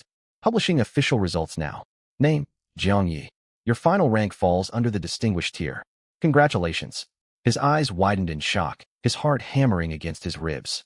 After a brief, stunned silence, he let out a hearty laugh. Ha ha, this is fantastic. He had actually made it into the top bracket. This was a global ranking. Merely reaching the qualified tier would have been an achievement, yet his result exceeded every optimistic expectation he'd had. Calm down, I need to stay composed. He took several deep breaths to steady himself, yet a grin lingered stubbornly on his face. He shifted his focus to the rewards first. Rewards granted. 1 times distinguished tier premium treasure chest. 1 times material lottery ticket. Unlock golden chat bubble appearance. plus 2 additional item listing slots for the trading market. All rewards have been distributed. Please collect them promptly. Global ranking event concluded. It was well worth spending 2 charges of his talent ability. Staring at the new items materialized on the ground, Jiang Yi wore a wide smile. He examined each reward one by one, starting with the Premium Treasure Chest. Distinguished Tier Premium Treasure Chest. Grade, Fine. Description, exclusive reward issued by the Calamity World for distinguished tier survivors. Contents are tailored to your current urgent needs. This was the first fixed, content chest he had ever seen, stirring his curiosity. He wondered what resource the Calamity World determined he needed most. Material lottery ticket. Grade, unclassified. Description, consume the ticket to obtain one random fine, grade item with no reroll option. Unlike the personalized treasure chest, the lottery ticket yielded a random reward. This uncertainty bothered Jiang Yi slightly. The Calamity World contained countless types of items, and a worthless drop would be a total loss. Still, the guaranteed fine, grade quality eased his worries somewhat.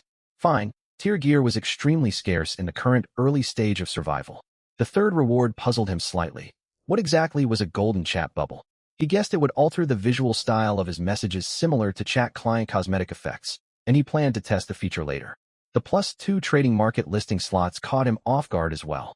He had never known there was a cap on how many goods a survivor could post for trade, which made sense given he had only ever listed lumber for sale before.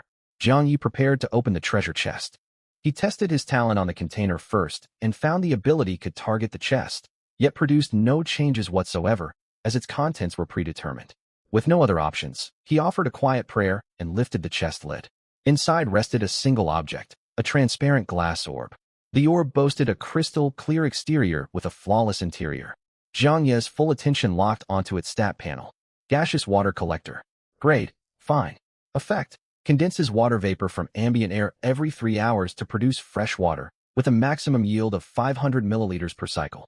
Description, a specialized apparatus that traps airborne water molecules and converts them into drinkable fresh water with no boiling required after collection. What an amazing item. Jiang Yi's eyes lit up at the item's stats. He had been stressed over his inability to locate a natural water source yesterday, but this device erased all his water supply troubles. The purified water it produced was ready for immediate consumption. Truly, the premium chest perfectly addressed his most pressing shortage. He set the orb aside for the moment, intending to use his talent to upgrade it later if possible. An enhanced version would produce more fresh water and secure his hydration needs for a long time to come. Next was the material lottery ticket. He attempted to apply his talent to it as well, but the ability had no effect, likely because the ticket held no formal quality grade. Shrugging off the confusion, Jiang Yi made a fervent wish and crushed the lottery ticket in his palm. An item materialized out of thin air on the open ground before him. Spotting what looked like a backpack, he briefly feared he had drawn a useless item. Upon picking it up and checking its stats, his breathing quickened instantly. Dimensional backpack. Grade, Fine. Effect, contains a sealed 20 cubic meter internal storage space exclusively for non-living objects. Description, superior storage utility compared to the basic system warehouse. Phew, I misjudged this draw completely. Jiang Yi had never considered himself lucky until this moment. Randomly rolling a premium storage backpack amid the massive pool of available items. While the survival manual granted a basic warehouse function, he had already discovered its severe capacity limits while chopping lumber. The warehouse only held a maximum of 200 stacks of a single material, and he always needed to allocate space for his axe, food, and other supplies whenever venturing outdoors, leaving minimal room for harvested resources. The dimensional backpack solved all these issues with its massive 20 cubic meter interior capacity, vastly outperforming the default warehouse. Jiang Yi slung the backpack over his shoulders right away and accessed its internal interface. A 3-dimensionally viewable empty storage space materialized in his mind. He ran a quick capacity test by loading lumber and stone chunks into the bag, calculating it could hold roughly 2,000 stacks of pure lumber, 10 times the storage volume of the original warehouse. The realization lifted his spirits immensely. He also discovered a critical practical advantage of the dimensional backpack. Accessing the system warehouse required physically holding the survival manual at all times. While merely inconvenient under normal circumstances, this delay could prove fatal during wildlife encounters. Fumbling to retrieve the manual and grab a weapon would leave him vulnerable to immediate attacks. In contrast, The dimensional backpack allowed instant retrieval of stored items through pure thought alone. Best of all, the backpack was eligible for talent upgrading to expand its storage even further. Jiang Yi transferred his axe and other supplies from the warehouse into the backpack and familiarized himself with its operation. Once comfortable with its functions, he remembered the upgraded beast ball he had yet to inspect. After his talent enhancement, the original red and white beast ball had transformed into a sleek indigo purple orb. Beast ball. Grade. Fine. Effect. Hurl the orb toward wild creatures to initiate a binding contract and recruit them as companions. Ineffective against human targets. Description: successful contracts grant permanent 100% loyalty.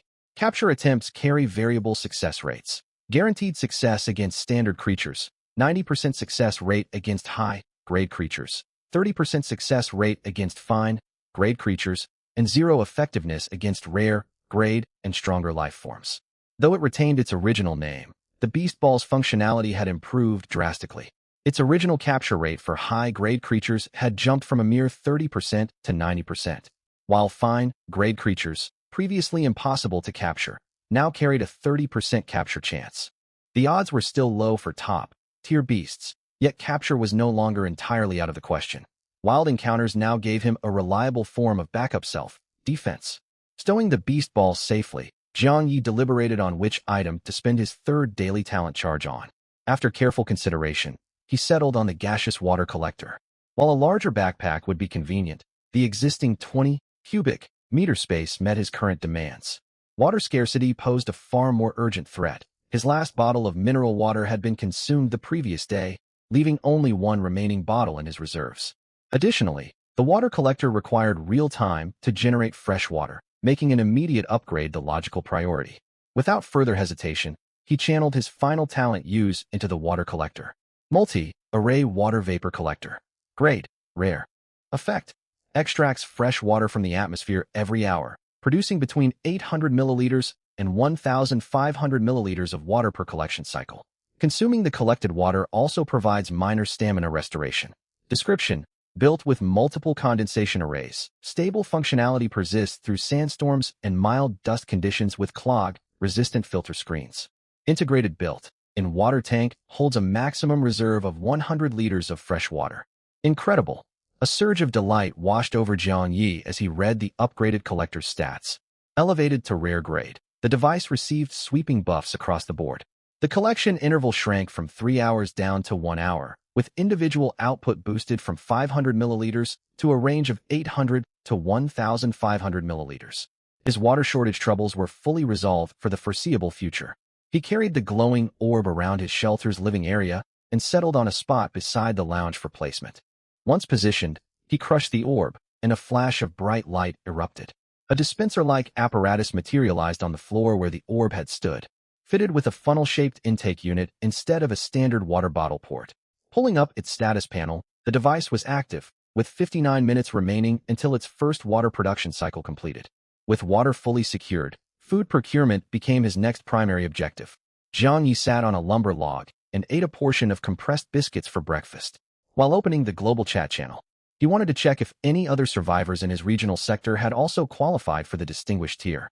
He suspected the odds were extremely slim given the brutal competition.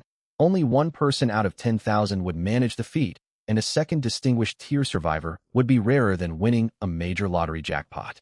He also theorized that survivors with stronger innate talents stood a far higher chance of claiming the top 2 tiers. A powerful talent acted like a built-in speed boost in a race, letting users surge ahead while ordinary survivors struggled just to get off the starting line. The chat feed quickly proved his assumptions wrong. Help! Does anyone have cold medicine to spare? I'm burning up with a fever. You caught a cold? Yeah. I got up in the middle of the night to step outside and got hit by freezing air. I woke up this morning with a splitting headache. There's no hope for you. No one has access to medication this early into the survival phase. I've got a fever too. Why didn't the system warn us about the freezing nighttime temperatures? I would have upgraded my shelter if I knew this would happen. Serves you right for hoarding building materials instead of reinforcing your base. You'll have a tough time recovering out here with no medical supplies. Many survivors reported headaches and high fevers after waking up, with several developing persistent coughs. After cross-checking multiple messages, the regional temperature had plummeted sharply between 2 and 3 in the early morning. with frigid cold seeping into shelters across the entire territory. Most survivors lacked sufficient construction materials to insulate their bases, sleeping directly on bare floors while some could not even maintain a campfire for warmth, leading to widespread cold infections among the player population. Zhang Yi had avoided falling ill thanks to several factors. His level 2 shelter sealed off all air leaks. His level 3 campfire maintained consistent indoor warmth, and the thick wool quilt fully blocked cold air from reaching his body. Sleeping directly on the ground also siphoned body heat rapidly, weakening physical resistance even for people with naturally robust constitutions. Zhang Yi felt immense relief over his thorough nighttime preparations. Contracting a cold would severely limit his mobility and outdoor activity window. 6 survivors faced major disadvantages in this harsh wilderness environment, cutting down their available exploration time significantly. A small portion of survivors chose to sleep off their symptoms, rendering the global ranking rewards irrelevant amid the immediate health crisis. Only healthy participants remained active in the chat channel. Wow, the ranking rewards actually unlock custom chat bubble visuals. I'm curious how many people in our sector made the qualified tier.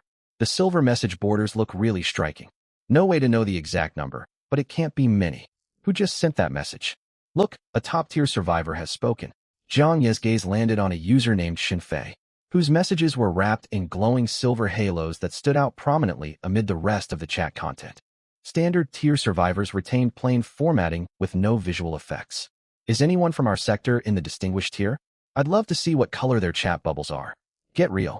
Only 100,000 people worldwide get distinguished tier rank out of billions of participants. That's a 1 in 100,000 probability. That low? Then there's definitely no one local who pulled it off. Anyone in the qualified tier already possesses exceptional talents. I can't even imagine how powerful distinguished tier survivors must be. Zhang Yi wore a faint smile and continued eating his compressed biscuits. He had no intention of revealing his identity right now, with most survivors occupied with basic survival crises. Publicly disclosing his rank would bring the most benefit once he needed to trade resources with other players later on. Finishing his meal, Zhang Yi checked the time and tidied his belongings.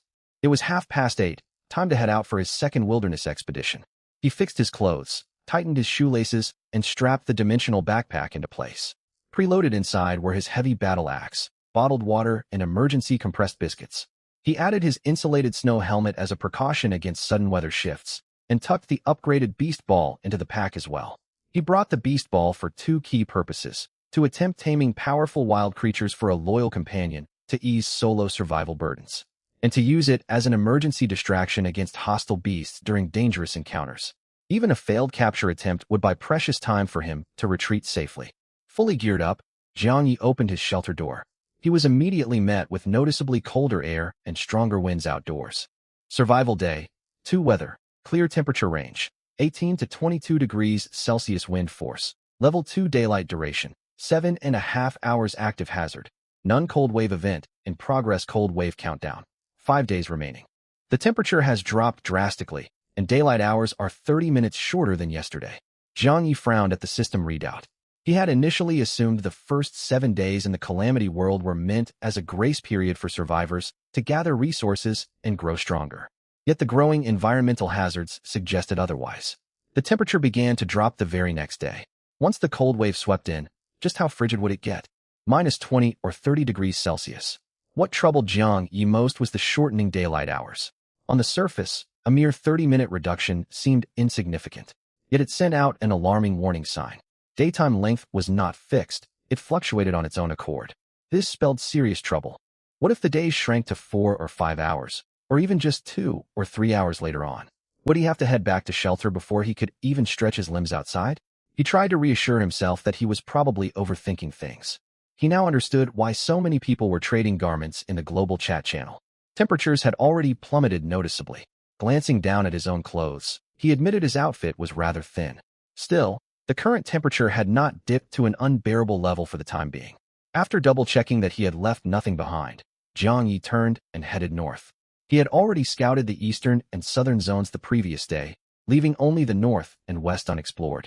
His primary objective for this excursion was to gather food. Only with ample provisions could he venture into farther territories. As for surviving the cold wave due in a few days, Zhang Yi had yet to come up with a reliable solution. The only plans he could formulate were to upgrade his shelter to its maximum possible standard, while stockpiling massive quantities of food and firewood. If he ended up trapped indoors, these reserves would sustain him through the bitter freeze. On top of that, he intended to build several cold-resistant bulwarks around his shelter's perimeter. With these barriers in place, the interior would retain warmth no matter how harsh the external weather became. Jiang Yi trekked into the northern forest, covering 200 to 300 meters in short order. Unfortunately, his path yielded nothing but scattered stones and an endless expanse of towering trees. Upon venturing deeper into the woodland, the ambient temperature plummeted sharply once more. Clad only in a thin button-up shirt, Jiang Yi could already feel a biting chill creeping into his bones. He pressed onward, and upon reaching the 500-meter mark, the surrounding landscape abruptly transformed. It felt as though he had stepped into a mist-shrouded thicket. His throat grew parched after walking for some time. Jiang Yi pulled the last bottle of mineral water from his backpack and took several large gulps. Once he had recovered his stamina, he summoned his heavy cold iron axe and continued forward. Strangely enough, he had not stumbled across a single treasure chest despite traveling such a long distance. Had he exhausted all his luck when opening that special chest earlier? The question lingered in his mind. Yet his feet never slowed their pace. As he delved deeper, the fog thickened drastically, cutting visibility from over 100 meters down to less than 50. The ground was carpeted with rotting dead leaves half a palm deep, exuding a powerful fetid stench. Dense foliage atop the tree canopies blocked all sunlight from reaching the forest floor. Deprived of solar nourishment, flowering plants could not survive here, leaving only hardy shrubs to populate the area. Worried about getting lost amid the dense mist, Jiang Yi carved markings on a tree trunks every few steps to mark his route. Though trampled shrubbery could also serve as markers, the damaged foliage would gradually regrow and erase the traces. Carved trunk markings would remain intact far longer, making them the safer choice. Before long, Jiang Yi arrived at the 1,000-meter boundary line. Once again, he sensed the same oppressive aura he had detected from beyond his field of vision the day prior. Should he cross into this zone? He hesitated for several heartbeats before resolving to press onward. First, however, he needed to make adequate preparations. Jiang Yi set down his cumbersome heavy cold iron axe and retrieved his downline snow helmet from his pack, slipping it over his head.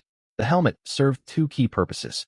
First, it shielded him from the cold. The forest air was saturated with dampness, and the helmet effectively prevented him from catching a cold. Second, the down helmet offered a modest defensive bonus. While the protection was minimal, it was far better than having no head covering at all and would mitigate incoming harm to some degree. The instant the helmet settled into place, Jiang Yi felt his body warm rapidly from within, as if an internal furnace circulated heat to every limb. His whole body instantly felt far more comfortable. Best of all, the helmet's built-in polar night vision enhancement function partially cut through the fog, letting him see farther into the mist. He surmised the system classified the dim, fog-obscured environment as artificial polar darkness, triggering the visual buff automatically. After adjusting to the helmet's effects, Jiang Yi retrieved his axe and cautiously stepped past the 1,000-meter boundary. The moment he crossed the line, a familiar system alert echoed in his ears. System notification: you have entered a level 2 hazard zone. Within this area, hazard level plus 20%, high-grade resource spawn rate plus 20%, total resource spawn volume plus 20%. Warning: level 2 hazard zones carry heightened danger. The local air is contaminated, increasing stamina consumption by an additional 15% for all occupants. Proceed with extreme caution. A level 2 hazard zone. Jiang Yi raised an eyebrow, genuine surprise flickering across his features. He immediately retreated a few paces back into the 1,000-meter safe perimeter, and the system promptly updated his status, confirming his return to the level 1 hazard zone. To fully understand the hazard zone mechanics, he pulled out his survival manual and flipped through its pages. Moments later, he located the relevant entry. Within this cataclysm world, every territory was assigned a tiered hazard rating split into multiple classifications. Higher hazard tiers equated to greater mortal peril and a higher chance of encountering hostile threats. Certain high-tier zones bore additional hazardous environmental effects, such as toxic atmospheric fumes or scorching ground surfaces. The risks of entry were substantial. In exchange, however, hazard zones boasted drastically higher spawn rates for rare equipment, materials, and wildlife compared to low-risk regions. Having processed this information, Jiang Yi deliberated briefly and made up his mind to forge ahead. Setting aside the inherent dangers, the abundance of resources alone justified the risk. The low-risk zone he currently inhabited was woefully barren. Without taking this gamble, his progression would grind to a halt. The promise of premium resources within the hazard zone was more than enough reason to venture deeper. Upon re-entering the Level 2 hazard zone, Jiang Yi immediately noticed accelerated stamina drain, making each step noticeably more laborious. This matched the extra stamina cost outlined in the system notice. Yet his physical condition was still sufficient to keep going. True to the system's description, resources were far more abundant here. Stones littered the ground in far greater quantities, and Jiang Yi spotted clusters of wild berries growing on nearby bushes. Most berries were unripe and pale in color, with only a small fraction safe for human consumption. After using the manual to verify they were non-toxic, he plucked all the larger berries and stowed them in his backpack. He popped one into his mouth to sample the flavor. It was tart and sweet, perfectly palatable. Unfortunately, a single berry barely replenished his stamina or quenched his thirst. He could never rely on these wild fruits as a viable food source. He continued deeper into the woods. After trampling through a patch of tall grass, a pile of fractured boulders on a dirt path caught his eye. Surrounded by countless smaller stone fragments, evidence a large rock had been shattered by some force. He hurried over and collected all the stone pieces into his backpack. Without inventory storage space, he would have needed a pickaxe to mine and store these materials manually. His backpack allowed direct storage for medium and small stone chunks, though massive boulders remained impossible to carry.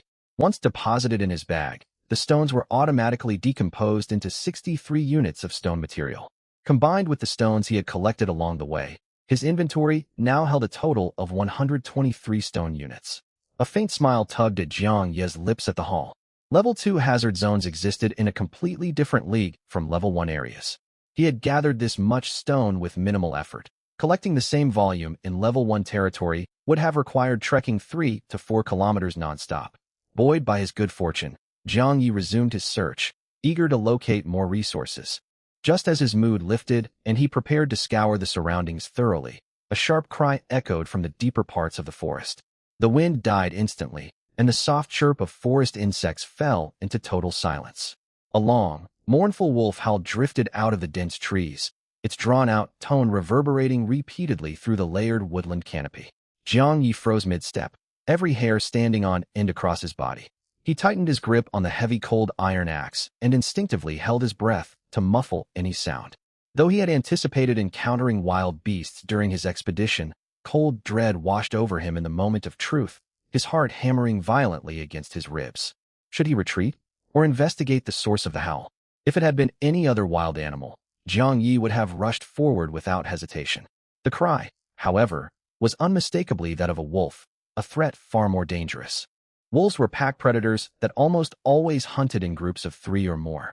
Alone and armed only with his cold iron axe, he could not instantly kill 3 wolves in quick succession. A confrontation would almost certainly leave him wounded, possibly critically injured. In this untamed wilderness, any injury was tantamount to a death sentence. Jiang Yi wavered, ready to beat a hasty retreat, when a second wolf howl sounded in the distance. This second call made him plant his raised foot firmly back onto the ground. Something was distinctly off about the sound. Wild wolves native to these badlands normally let out fierce, vigorous howls. This wolf's cry was weak and listless, conveying utter exhaustion and debilitation. Curiosity got the better of him, and he gritted his teeth, moving cautiously toward the source of the noise to validate his suspicion. He navigated carefully across the terrain, stepping only on firm bare soil and avoiding thick beds of rotting leaves to eliminate any crunching sounds that might give away his position. After advancing roughly 30 meters, he neared the source of the howling and dropped into a prone position, peering through gaps in the tall grass. A scruffy gray wolf lay slumped in a small clearing. It was of moderate build, its matted, dirty fur stained with fresh blood in several patches. Its spine sagged unnaturally, and it drew ragged, heavy breaths, its chest heaving with each labored inhale and exhale. Beside the wolf lay the corpse of a golden, furred creature. Fresh blood pooled around its body, and exposed broken bones confirmed it had been dead for some time. The clearing was in complete disarray. Flattened weeds covered the ground, crisscrossed with dozens of animal footprints. Jiang Yi scanned the scene, then retrieved his survival manual to scan the wolf. He was unsure if the scanning function worked at this range, but decided to test it anyway. Luckily, the manual's scanning radius aligned with his line of sight, and the creature's stat panel materialized before his eyes. Gray wolf tier. Ordinary description. A newly matured gray wolf with basic hunting instincts. This individual ventured out on its first solo hunt and was ambushed by a lynx. Though it ultimately killed its attacker, it sustained severe life-threatening wounds in the fight. Jiang Ye's breath hitched as he read the entry. The golden carcass on the ground was a lynx. It explained the wolf's grievous injuries. Lynxes were known as wolf slayers, actively preying on wolf cubs and pregnant female wolves in the wild. Yet this encounter had ended in an upset victory for the young adult wolf. The faint, feeble howl he had heard now made perfect sense. A new dilemma arose. Should he move in for the kill? The wolf was critically injured, but it was still alive and capable of posing an unexpected threat. His greatest concern was the wolf's earlier howl, undoubtedly a distress call summoning its pack. Slaying this wounded wolf might draw the full pack's lethal hostility toward him. If that were the case, the encounter would spiral into a deadly disaster. On the other hand, walking away felt deeply unsatisfying. An injured, ordinary, tier wolf was a rare opportunity. He had no guarantee another such chance would present itself anytime soon, nor was he willing to flee from every potential fight out of cowardice. This cataclysm world operated under the brutal law of the jungle. Running from every danger might keep him alive temporarily, but he would only scrape by in constant hardship. Sooner or later, he had to master combat. Perpetual retreat was not a sustainable survival strategy. Drawing in a deep breath, Jiang Yi settled on his decision.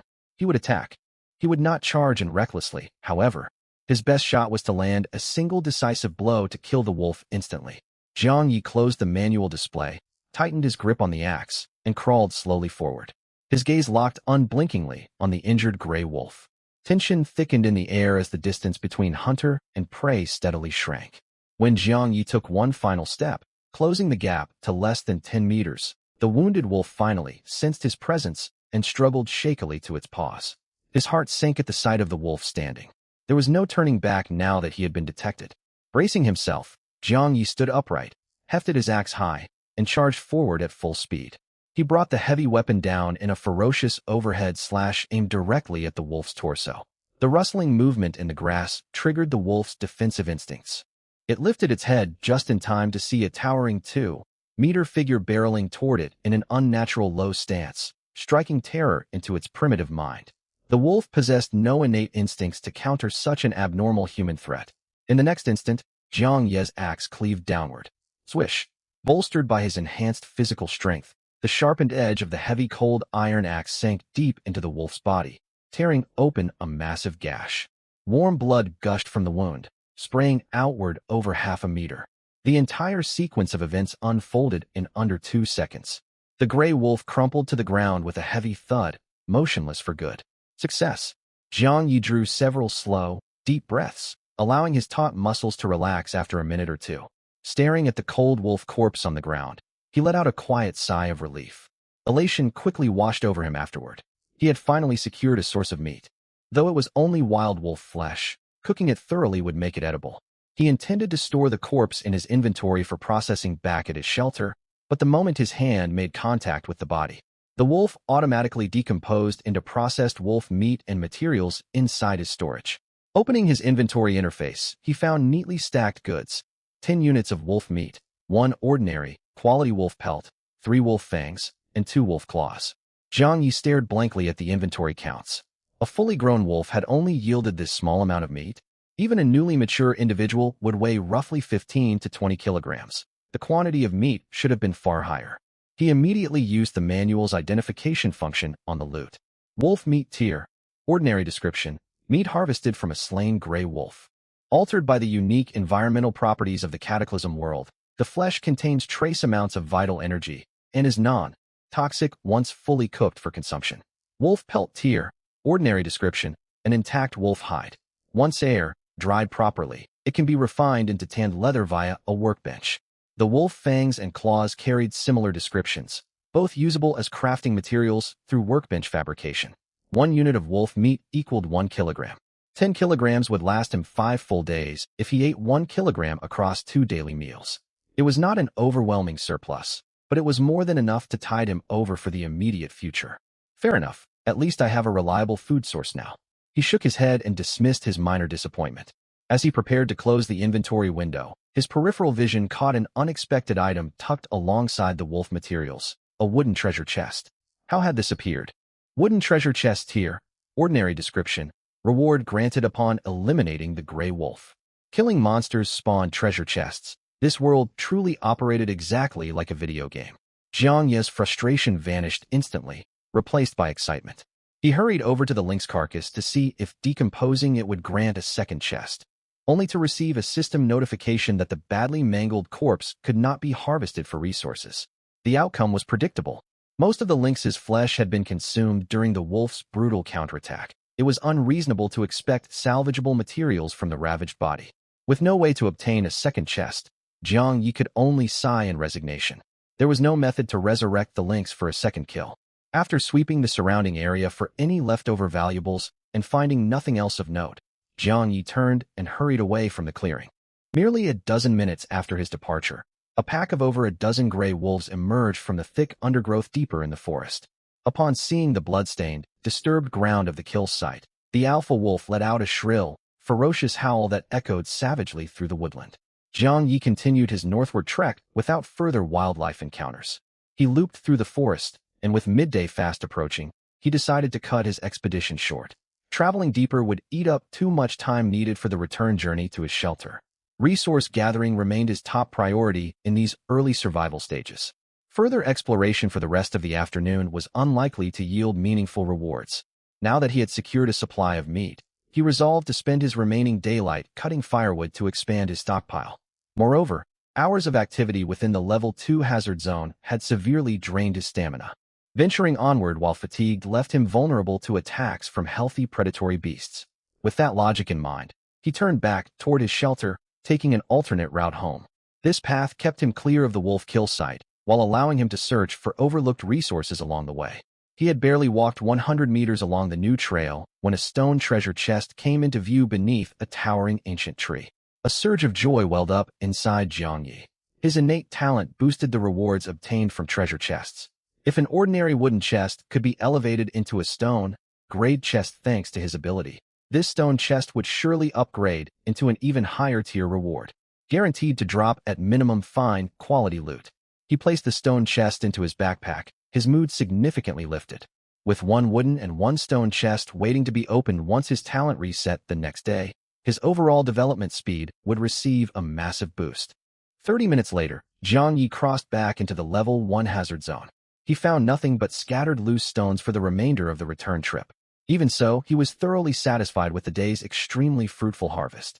The oppressive atmospheric pressure lifted the moment he re-entered Level 1 territory. His physical burden lightened drastically, and his stamina consumption rate dropped by more than half. Navigating the forest trails for a short while longer, Jiang Yi finally arrived safely back at his shelter.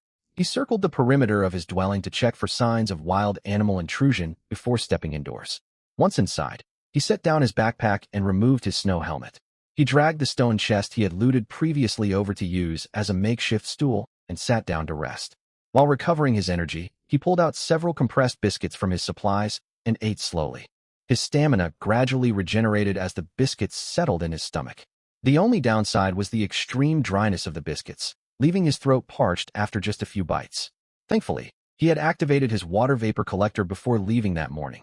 After several hours of operation, the device should have condensed a substantial volume of clean water.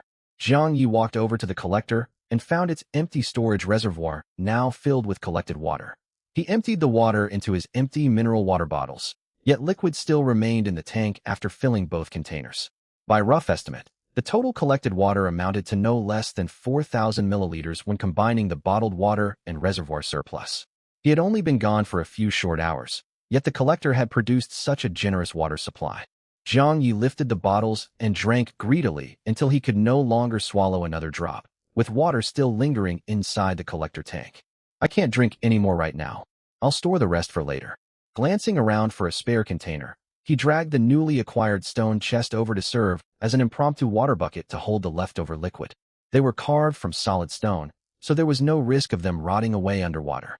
He emptied all the water stored inside the collectors into the storage crate before finally stopping his work. Once finished with the water work, he ate the remaining biscuits, rested for a short while, slung his backpack over his shoulders, and headed outside once more. When he reached the clearing where he had been felling trees earlier, Jiang Yi gripped his heavy frost battle axe and got to work cutting timber. Bolstered by the power of this rare, great axe, tall trees toppled one after another, automatically converting into stacks of lumber that were deposited straight into his backpack. Within the level 1 hazard zone, he no longer needed to walk on eggshells as he had that morning. He had only been chopping wood for a short time when he noticed a new type of lumber material appearing in his inventory. He pulled a piece out for inspection. Both its texture and surface grain were vastly different from regular timber. What's going on here? Did I just cut down some kind of rare tree? Puzzled, Jiang Yi pulled out his survival manual to run an identification scan. The results left him thoroughly stunned. Lumber quality, uncommon note, far denser and harder than standard lumber, obtained randomly while harvesting trees. Uncommon, grade lumber, no wonder it looked so distinctive. Jiang Yi set the timber chunk on the ground and swung his axe down hard. His heavy frost battle axe could sink 3-finger widths deep into ordinary wood with a single strike, yet it only left an indentation 1 finger deep on the uncommon lumber. He repeated the test on several different sections of the timber and got the exact same result every time. The item description held true. Uncommon lumber was multiple times tougher than its regular counterpart. A question lingered, though. What could this premium lumber actually be used for? He had yet to encounter any crafting recipe requiring uncommon lumber. Could it be reserved for constructing high-tier buildings later on? With this question weighing on his mind, he stowed the uncommon lumber away, planning to look into its purpose during the evening rest period. He picked up his axe and resumed logging at his original spot. By the time the sun dipped below the horizon, he had only gathered 5 additional pieces of uncommon lumber. Its drop rate was infinitesimal compared to regular timber. Out of over 1,000 units of standard lumber harvested, merely 5 units of the higher-grade material dropped, equating to a drop rate below 1%. This was with him wielding a rare, great axe to begin with.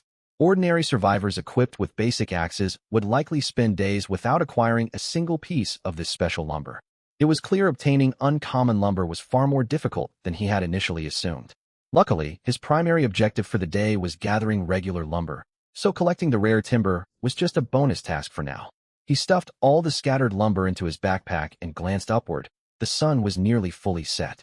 Golden sunset glow washed across the entire continent, while the air temperature plummeted sharply in tandem. Cold gusts swept out from the heart of the forest, whipping through the trees and rustling the leaves into a constant clattering din. With only a dozen minutes left until total darkness fell, Jiang Yi saw no point in pushing onward. He tidied up his belongings and hurried back toward his shelter. He pushed open the wooden front door to pitch black interior. With no source of illumination available, he lit a lighter to cast faint light and navigate the space. He felt his way slowly over to the campfire pit, tossed several logs into the hollow, and ignited the wood with his torch. Flames flared to life moments later, flooding the small dwelling with warm brightness and opening up his field of vision completely. Jiang Yi walked back to the entrance to bolt the door shut, then returned to sit beside the crackling fire. Warmed by the blazing flames, his frigid body relaxed instantly, easing all the tension built up over the day. After resting for a few minutes, he stood, unloaded all lumber from his backpack, and stacked the logs neatly in the corner of the room. He sorted his stone materials the same way, piling them alongside his existing stockpile. A quick inventory check revealed he possessed more than 1,600 units of lumber total, 6 units of which were uncommon grade. His stone stock stood at roughly 140 units. His inventory also contained 1 wooden treasure chest, 1 stone treasure chest, and several portions of wolf meat from his hunt. It had undeniably been a productive day of gathering. After tallying up all his shelter supplies, Jiang Yi dragged the wooden treasure chest to the center of the main room, intending to open it first. The stone treasure chest was a tier higher than its wooden counterpart. Once upgraded via his talent ability, it was guaranteed to yield 3 rare, tier items, which would drastically boost his survival capabilities.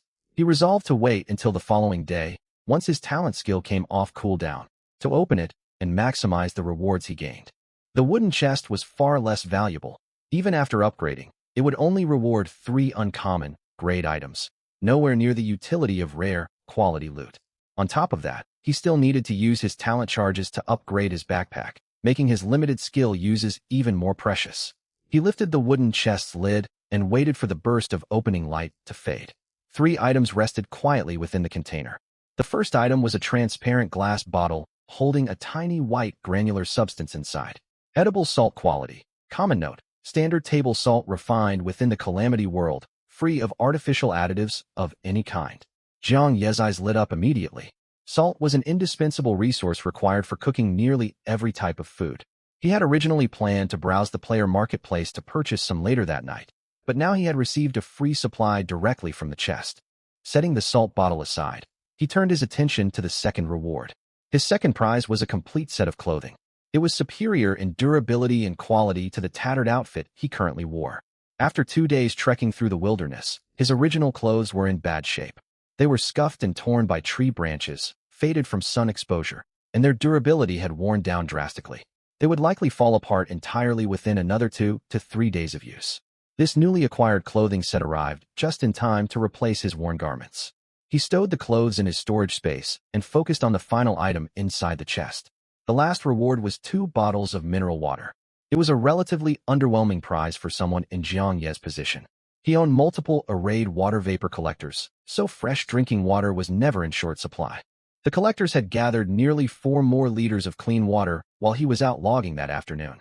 He would never deplete his reserves unless he used the water for crop irrigation or bathing. Even so, the empty bottles themselves were useful, letting him carry extra water rations whenever he ventured outdoors. Jiang Ye sorted through his newly obtained loot after looting the chest. He then pulled out his survival manual and navigated to the Shelter Information tab. Under a Tier 2 shelter structural limits, survivors could construct a maximum of 4 auxiliary facilities simultaneously. The base campfire was provided by default and occupied one of these slots automatically, leaving Jiang Ye only 3 build slots available for custom structures. He had already constructed a washroom the previous day, and he had settled on 2 more builds to fill the remaining slots: a cooking stove and a bathing room. The stove would serve all his food preparation needs, while the bathing room would let him regularly clean his body. While the campfire could roast basic meats, it paled in comparison to a dedicated stove. Stoves allowed precise heat regulation and supported a far wider variety of cooking methods. Prioritizing the stove made perfect sense. Food was fundamental to sustaining his physical strength and survival. The bathing room was equally necessary. He had gone 2 full days without washing, and accumulated dirt on his skin would foster bacterial growth if left unaddressed. He checked the material requirements for both structures. The stove needed 50 stone units, and the bathing room required 100 lumber plus another 50 stone units. Combined, the builds called for 100 lumber and 100 stone total, materials he barely had enough stock to cover. He selected both facilities on the manual interface and initiated the construction process. Moments later, a new partitioned room and a waste, high stone stove materialized inside his shelter.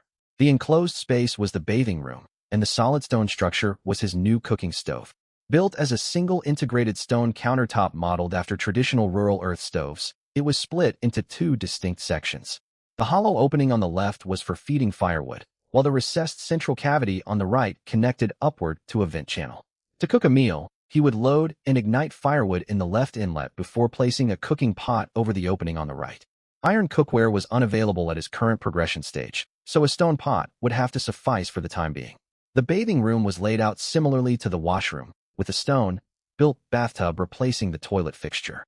A hollow channel ran along the bathtub's base. Lighting fuel inside this channel would heat the bathwater as needed. Jiang Ye walked over to his crafting bench and spent 15 stone units to forge a stone pot. He then used 2 lumber units to craft a simple set of wooden chopsticks and a bowl. With basic tableware prepared, all prerequisites for cooking were complete. Carrying the stone pot over to the stove and setting it in place above the heating cavity, he began preparing his evening meal. His dinner would consist of the wolf meat he had hunted earlier that day. He cut the wolf meat into chunks with his cleaned heavy frost battle axe. Worried the initial portion would not fill his stomach, he sliced off an additional large piece of meat. He stuffed firewood into the stove's left chamber and lit the fuel with his lighter. He poured a small amount of fresh water into the stone pot to rinse its interior before dumping the dirty water out and setting the pot back onto the stove. Once the pot had dried out from residual heat, Jiang Ye dropped 2 fatty cuts of wolf meat inside to render out natural cooking grease. A sizzling sound echoed from the pot soon afterward. He added the remaining chopped wolf meat to the pot, sprinkled in a pinch of salt, and covered the pot with its stone lid. All he could do now was wait patiently for the meat to cook through. After roughly 15 minutes, the wolf meat darkened into a rich tawny hue. It filled the entire shelter with a savory aroma. Jiang Ye swallowed hard at the tempting scent. He had not eaten a properly cooked meal in 2 days, and had nearly forgotten the rich flavor of cooked meat. Constant outdoor labor over these past days had drained his stamina and mental focus entirely. All he craved now was a steaming bowl of wolf meat to replenish his energy. He waited several more minutes to confirm the meat was fully cooked before scooping a bowl of hot wolf meat and eating it eagerly. Delicious. Truly mouth-watering. He had no ginger, garlic, or other aromatics to mask any faint gamey notes. Yet the wolf meat turned out tender, caramelized, and deeply flavorful regardless. The crisp seared outer layer paired perfectly with the juicy, fat, marbled interior. Every bite was an immensely satisfying treat. Jiang Yi finished the entire bowl of wolf meat in a matter of minutes, not leaving a single scrap behind. A faint surge of warm energy washed through his body as he ate, circulating steadily within his bloodstream. Checking his status panel, he watched his stamina gauge rapidly refill all the way to maximum capacity. The surplus energy continued to course through his system rather than being stored passively. Unwilling to waste this temporary energy boost, Jiang Yi gritted his teeth and stood up to perform push-ups on the shelter floor. He had originally planned to start physical training much later. Early survival stages demanded full stamina for resource gathering and defense, leaving no spare energy for workout routines. Given his current energy surplus, however, advancing his physical conditioning was a necessary priority ahead of schedule. His training goal was straightforward: boost his base physical stats while figuring out reliable methods to raise his overall combat power. Stronger physical attributes were the most reliable way to survive long-term within this brutal calamity world. He kept pushing his body through intense calisthenics until the excess energy faded completely. He polished off the leftover wolf meat immediately afterward and started his second round of training without pause. He finally halted his workout session more than 2 hours later. Huff, that should be sufficient progress. After catching his breath, he ran a quick self-assessment and confirmed his overall physical strength had improved marginally. The gain was modest, but it served as positive proof that this training method produced tangible results. Full and rested, Jiang Yi seated himself on a wooden crate and reopened his survival manual to the shelter information page once again. With the cooking stove and bathing room fully constructed, he had used up every available auxiliary build slot for his Tier 2 shelter. The only way to unlock additional construction slots was to upgrade his shelter to Tier 3. Elevating the shelter from Tier 2 to Tier 3 required a substantial quantity of raw materials. First, 300 lumber units and 300 stone units. Both were simple to acquire through regular outdoor foraging.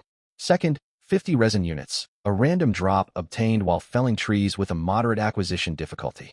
Thanks to his multiple logging trips, Jiang Yi had already stockpiled 103 resin units. All 3 allowed auxiliary builds were now completed as well. In short, he only needed to gather 100 units of cement to fulfill all requirements for the shelter upgrade. A critical problem remained, however. He had no idea how to obtain cement. He walked to the crafting bench and scanned the full crafting recipe list, finding no cement fabrication blueprint anywhere. He opened the global player marketplace and ran a search query for cement, which returned 0 listings. Either other survivors were hoarding all cement for their own builds, or the crafting recipe had not been unlocked for the current world stage yet. Closing the manual, he browsed the crafting list once more and paused on one specific blueprint entry. Drying rack common material cost, 30 lumber note, designed for hanging clothing, animal hides, medicinal herbs, and raw food ingredients. Its ventilated frame accelerates moisture evaporation and prevents stored items from molding or spoiling in damp conditions. Crafting a single drying rack required roughly 30 minutes of work. Over the span of 2 hours, Jiang Yi manufactured 4 drying racks total. He split the 4 racks into 2 pairs and mounted them beside the shelter windows, then hung the wolf pelts and leftover wolf meat from his hunt across the frames. Suspending the meat on the racks drastically extended its shelf life, eliminating risk of spoilage over the next couple of days. The wolf hides would require a full day or 2 to finish drying completely. When he finished all these chores, he checked the time and saw it was already midnight. Has time really passed this quickly? He shook his head, opting against staying up late. He tidied his surroundings briefly before lying down on his bed to sleep. When Jiang Yi woke the next morning, the very first thing he did was open his character status panel. Seeing his talent skill charges reset back to 3 uses, he immediately retrieved the stone treasure chest he had kept in storage overnight. Talent ability, activate. Brilliant light flooded the interior of the shelter in an instant. Once the glow faded and Jiang Yi opened his eyes, the original stone chest had vanished, replaced by a bronze chest emanating a soft emerald luminescence. Bronze chest quality. Rare note. A treasure chest that should not exist at this stage of survival. The method of its acquisition defies standard world rules. A faint smile tugged at Jiang Ye's lips as he stared at the chest before him. If a stone chest upgraded into a bronze chest with his talent, would the next tier evolve into an iron chest? The ominous note on the chest description stirred a flicker of anxiety. He feared the world's calamity system would detect his loophole exploitation with the talent skill. No adverse events occurred even after a long stretch of waiting, letting him settle his nerves fully. Following the established tier pattern, wooden chests correlated to common quality rewards, stone chests to uncommon quality, which meant this bronze chest would grant rare, tier loot. He drew in a deep breath and lifted open the bronze chest's lid. 3 items lay nestled inside the container. An odd spherical object larger than a human head, a pair of gloves, and a small crimson fruit. Could my luck really be this mediocre? Are these 3 items actually rare grade? Jiang Yi raised an eyebrow and lifted the spherical object first. A sharp, pungent spicy scent drifted off its surface as he brought it close. This is century ginger root quality. Rare note. Ginger root that has matured for over 100 years, boasting medicinal potency far superior to ordinary ginger. It carries intense internal heat with powerful penetrating properties that seep deep into bodily tissues to dispel built-up cold and expel damp toxins. An invaluable medicinal food ingredient for countering persistent cold and damp environmental ailments. He pulled up his item panel to verify its stats and stared in stunned disbelief. This massive root was just ginger? A century-old variant at that? He lacked professional medicinal knowledge, yet he could immediately grasp its immense value. Possessing this ginger root meant he would never fall ill with cold-related sickness again. With careful usage, it could even become a valuable commodity to trade for other supplies on the player market. No viable cold remedies were circulating among survivors at this stage of the game, yet he held exclusive ownership of this potent cure-all. He wondered if he could upgrade its quality further with his talent ability, which would skyrocket its trade value even higher. He attempted to activate his talent on the ginger root straight away, only for the upgrade attempt to fail instantly. He quickly rationalized the failed upgrade as an expected outcome. Ginger was organic plant matter, not an inanimate object eligible for his chest upgrading talent. With that thought, he resolved to test the root's practical effects firsthand. Jiang Yi emptied all contents out of the bronze chest onto the floor, planning to repurpose the hollow bronze container as a cooking pot. Stone chests were overly heavy and inefficient at transferring heat, while bronze conducted heat evenly, resisted high temperatures, and would never corrode, making it the ideal makeshift cookware. He carried the bronze chest over to his water vapor collector. The device had filled its storage chamber with a large volume of fresh water overnight. He poured a portion of water into the bronze chest pot and set it atop the stove before lighting firewood beneath to bring the water to a boil. While waiting for the water to heat, he returned to the loot pile from the bronze chest. If the first item was such a high-value resource, the remaining 2 pieces of gear ought to be just as beneficial. He picked up the pair of gloves and ran an identification scan via his survival manual. Laborer's work, gloves quality, rare durability, 2000 effect, prevents palm abrasions and boosts logging mining efficiency by 35%. Note, constructed with reinforced double-layer stitching and lined with soft inner fleece padding. Blocks friction damage and minor scrapes while preserving full manual dexterity during physical labor. A phenomenal piece of equipment. Jiang Yi glanced down at his own palms, covered in raw abrasions and calluses from days of relentless tree felling. These gloves would have spared him all that painful skin damage if he had obtained them sooner. Even receiving them now was a massive improvement, stopping further deterioration of his hands during resource gathering. He slipped the gloves on for a quick trial fit, finding his grip stability and physical hand defense noticeably enhanced. Satisfied with the gloves' performance, he stowed them in his backpack to wear during his next outdoor expedition. The final reward left was the unassuming red fruit. Earth Core fruit quality, rare effect. Consuming this fruit grants a chance to break through from peak uncommon physical rank into the rare physical tier. Survivors still at the common physical rank are guaranteed to break past their natural limits and reach uncommon rank upon ingestion. Note, a mystical fruit nurtured by pure terrestrial energy, dense with concentrated vital force that rewrites and improves the consumer's physical potential. This item was never meant to spawn inside treasure chests under normal world parameters. What in the world is this? Jiang Yi stared at the plain, looking fruit in utter shock. This ordinary-looking fruit could actually raise a survivor's physical tier? Just the previous night, he had been struggling to find a reliable method to advance into the uncommon physical tier. And now this breakthrough item had appeared right inside his loot chest. The entire sequence felt almost surreal. Even though his physical stats had not yet maxed out at the uncommon threshold, Jiang Yi immediately considered eating the fruit right away. Securing stronger self-defense capabilities was his most urgent priority. Progressing into the uncommon tier through natural physical training would take an unknown amount of time. If he encountered deadly threats before growing stronger, all his hard work gathering supplies would go to waste for nothing. Per the fruit's item description, human survivors possessed naturally low innate potential. Most people were permanently capped at the common physical tier, with only a tiny minority capable of advancing to uncommon rank through natural growth. He had no confidence he belonged to that small percentage of naturally gifted survivors. After weighing every factor, Jiang Yi reached a firm decision. He would eat the fruit immediately, but he chose not to use his talent ability on the fruit, as organic living matter was incompatible with his upgrade skill. Even if he successfully upgraded the fruit to rare plus quality, his body would lack the physical tolerance to process such amplified medicinal potency. His current common, ranked physique could barely withstand the effects of this rare, grade fruit. Attempting to ingest a higher tier variant would overwhelm his body and cause permanent internal damage, a fatal outcome he could not risk under any circumstances. Jiang Yi picked up the terrestrial fruit and swallowed it whole in one gulp. Before he could even chew to savor its flavor, the fruit slid straight down his throat into his stomach. Right after that, a massive tide of energy surged wildly, rampaging through his internal organs and filling every inch of his body from head to toe. His skin flushed hot red in an instant, sweat soaking through his clothes and pooling into dark, damp patches on the floor beneath him. The errant energy coursed non-stop inside his body, wreaking havoc on his viscera, meridians, and consciousness alike. Ugh! Jiang Yi's eyes flew wide open, his chest heaving violently as he gasped for breath in ragged gulps. Sweat beaded thickly across his forehead and temples, streaming down his cheeks and neck to drip onto the ground with steady plinking sounds. Yet the agony showed no sign of fading. Every single second dragged on as excruciating torment, letting him truly grasp what it meant to be shattered to pieces.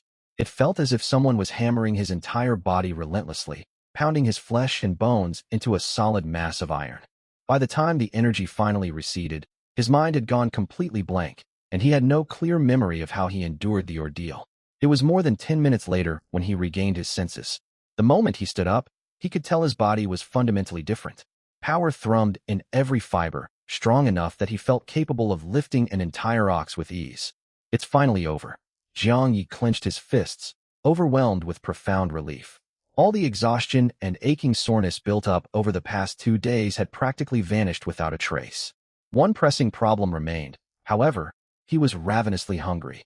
The breakthrough had devoured massive amounts of bodily energy, and every cell in his frame seemed to send out desperate hunger signals. Jiang Yi hurried over to the cooking stove. The water inside the bronze treasure chest had reached a rolling boil, bubbles churning vigorously across the surface. Ignoring the gnawing hunger for a moment, he tossed a large chunk of wolf meat into the boiling water. Fearing the portion would not suffice, he added 2 more slabs of meat, then cut a small piece of century old ginger root and dropped it into the pot as well. As the water came back to a boil, a rich, inviting aroma drifted through the small dwelling, making Jiang Yi's mouth water profusely. To dull the sharp pangs of hunger temporarily, he ate all the wild berries he had gathered outside the previous night, yet his stomach still felt empty. Once the wolf meat was fully cooked, Jiang Yi, who had been watching the pot anxiously this whole time, quickly ladled out a big chunk of the meat.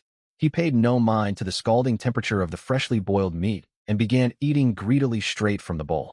A warm current instantly washed through his body, steadily repairing the damaged internal organs racked by the breakthrough pain. A flicker of delight crossed Jiang Yi's face, and he ate even more frantically. He polished off every scrap of wolf meat, yet his stomach still felt hollow, like a bottomless pit. Even so, his condition had improved greatly. The worst of his hunger had been largely suppressed. His gaze then drifted to the broth left in the container. He had noticed something odd while eating. The soup held far more inherent energy than the plain wolf meat broth he had cooked the night before. Ginger, stewed wolf broth rank. Excellent effects. Alleviates mild ailments such as coughs and colds, and permanently boosts cold resistance. Note: this broth brewed from wolf meat and wild ginger can soothe mild wind, cold symptoms. The low-grade quality of the wolf meat dilutes the ginger's medicinal potency. Even so, it delivers remarkable protective benefits against frigid weather. No wonder the energy concentration was noticeably higher. The broth had reached excellent grade. It was a shame the wolf meat was only ordinary grade, weakening the ginger's medicinal properties. If the meat had been excellent grade, the broth would likely have risen to fine grade instead. After a short moment of thought, Jiang Yi ladled and drank several more bowls of the broth. The chill brought on by his heavy sweating vanished entirely, leaving him wrapped in soothing warmth from head to toe. If he listed this broth for sale on the trading marketplace, he could only imagine how wildly popular it would become. After resting for a while longer, he brought up his personal status panel. Name: Jiang Yi. Power tier: excellent physical state, healthy innate talent, ascension perfection, 2/3 charges. Note: as a survivor newly arrived in this calamity-stricken world, you have forged a faint bond with this realm. Your power has broken through to the excellent tier, the absolute physical limit for ordinary humans, granting you a basic chance of surviving the harsh environment. Just as he suspected, excellent tier marked the hard ceiling for human physical capability. Any further advancement lay within unknown territory. No matter how refined one's physique became, there was no natural method to break past this threshold. If he had not luckily obtained the terrestrial fruit from the bronze treasure chest, he would still be trapped at the ordinary tier. From his observations, treasure chests could not possibly drop breakthrough materials. 2 full days had passed, and not a single breakthrough item had appeared across the global trading channel. Even with abysmally low drop rates, out of 10,000 people in the channel, a handful should have gotten lucky draws by now. The total absence of such items proved treasure chests were never programmed to reward breakthrough consumables. Jiang Yi could only attribute his rare terrestrial fruit to his ascension talent. Perhaps the Calamity World had never anticipated anyone claiming a bronze treasure chest this early in the timeline, leaving no predefined loot table for such an occurrence. He had obtained the bronze chest legitimately, which should have yielded fine, grade items by default, yet it had spawned an unlisted breakthrough fruit instead. If that were the case, he would likely never acquire another terrestrial fruit or similar breakthrough material again. Still, Jiang Yi harbored no regrets. To stay alive was to hold on to hope, the most fundamental foundation for pressing onward. Breaking through to excellent tier in just 2 days was more than he could have asked for, and he had no greed for further boons. Shifting his focus, Jiang Yi set out to test his newly elevated excellent tier physical prowess. He walked over to a large stone crate and lifted it with both hands. Where lifting it had required noticeable exertion before, he hoisted it effortlessly with zero strain. He then stuffed the crate full of stone fragments and lifted it once more, still with complete ease. Raising an eyebrow at the result, he attempted to lift the fully loaded stone crate with only one hand. He could hold the weight steadily for quite some time, with plenty of residual strength to spare. The discovery stunned him. The loaded crate weighed no less than 140 to 150 caddies, yet he could heft it single-handedly. His raw strength had surged to an incredible degree. On Earth, only elite professional weightlifters were capable of matching this level of physical power. Strength was not his only improvement. Either, every physical attribute had been greatly enhanced. Jiang Yi stepped outside his shelter. The sun hung high in the sky, brilliant sunlight flooding the surrounding terrain. He stood at the doorway and pushed off the ground with a casual leap, shooting upward nearly 3 meters without any real effort. If he put his full strength into the jump, he could easily reach double that height. He ran a quick speed test as well, confirming his movement velocity had increased drastically compared to before. He decided to conduct precise measurements once he headed out to explore the wilderness.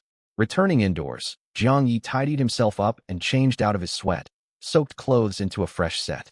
His old garments were saturated with dried sweat, sticky and uncomfortable against his skin, so the change brought instant relief. After getting dressed, he packed all necessary supplies into his backpack and poured the leftover ginger broth into sealed bottles to drink while out exploring.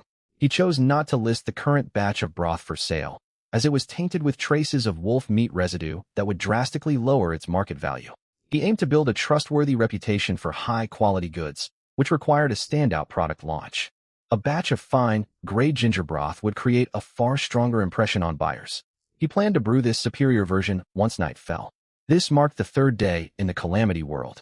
Based on the trends of the past 2 days, more survivors would be falling ill with cold symptoms as temperatures dropped. Listing the broth later in the day would maximize its market demand. For the time being, his priority was to venture out for further exploration. Food supplies had become an urgent concern. The stock of wolf meat meant to last 3 to 4 days had been half devoured in a single day. At this consumption rate, the remaining meat would be gone by nightfall. He needed to source alternative food sources immediately. Jiang Yi let out a helpless sigh. He had never expected his appetite to spike so drastically after his breakthrough, leaving him uncertain if the power upgrade was truly a blessing in the short term. Pushing the thought aside, he resolved to locate new food supplies without delay. Once fully equipped and geared up, he pushed open the shelter door. Weather conditions on the third day had worsened noticeably compared to yesterday. Survival Day 3 weather, mild cold temperature range, 13 degrees Celsius 19 degrees Celsius wind force, level 2 daylight duration, 7 hours active disaster, none cold front inbound countdown to cold front arrival. For days remaining, daylight had shortened by another 30 minutes, now limited to just 7 hours each day. Temperatures had also dipped below 20 degrees Celsius. Even so, Jiang Yi felt no trace of cold whatsoever. He surmised his breakthrough had boosted his cold resistance and bodily endurance naturally. Under these temperatures, anyone without enhanced physical fitness would feel a sharp chill whenever they stepped out of direct sunlight. 7 hours of daylight was still ample time for exploration, all things considered. Leaving his shelter behind, Jiang Yi headed west. He had already mapped out the eastern, southern, and northern surroundings, leaving the western wilderness entirely unexplored. He wondered what landscapes and dangers awaited him in this uncharted territory. He trekked roughly 200 to 300 meters until his shelter vanished from sight, then came to a halt. He checked the timer on his survival manual, and the very second the timer's seconds counter reset to 0, he sprinted forward at top speed.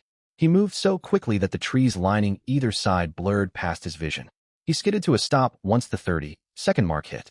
Visually gauging his travel distance from his starting point, he had covered approximately 170 to 180 meters. 200 meters covered in 30 seconds put his speed on par with top-tier professional middle-distance runners.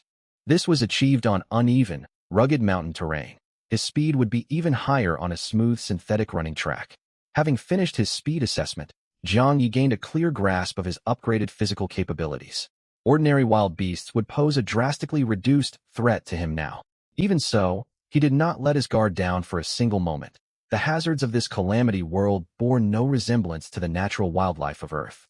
After traveling another 400 to 500 meters westward, the scenery mirrored the other directions. Thick, overgrown vegetation and trees thick enough to require 3 adults linking arms to encircle their trunks. As ambient temperatures continued to fall, the woodland air grew noticeably colder, cool breezes whistling through the treetops. Patches of vibrant green grass had begun to yellow, leaf edges on surrounding shrubs turned dry and brittle, and a thin layer of frost coated the surfaces of low-lying plants. Jiang Yi collected scattered stone fragments littering the forest floor as he walked, decomposing them into raw materials and stowing them inside his backpack. When he reached the 1,000-meter exploration boundary, the menacing aura lingering within the woods washed over him once again. This time, Jiang Yi did not hesitate and stepped firmly past the boundary line. System notification: you have entered the second-tier hazard zone.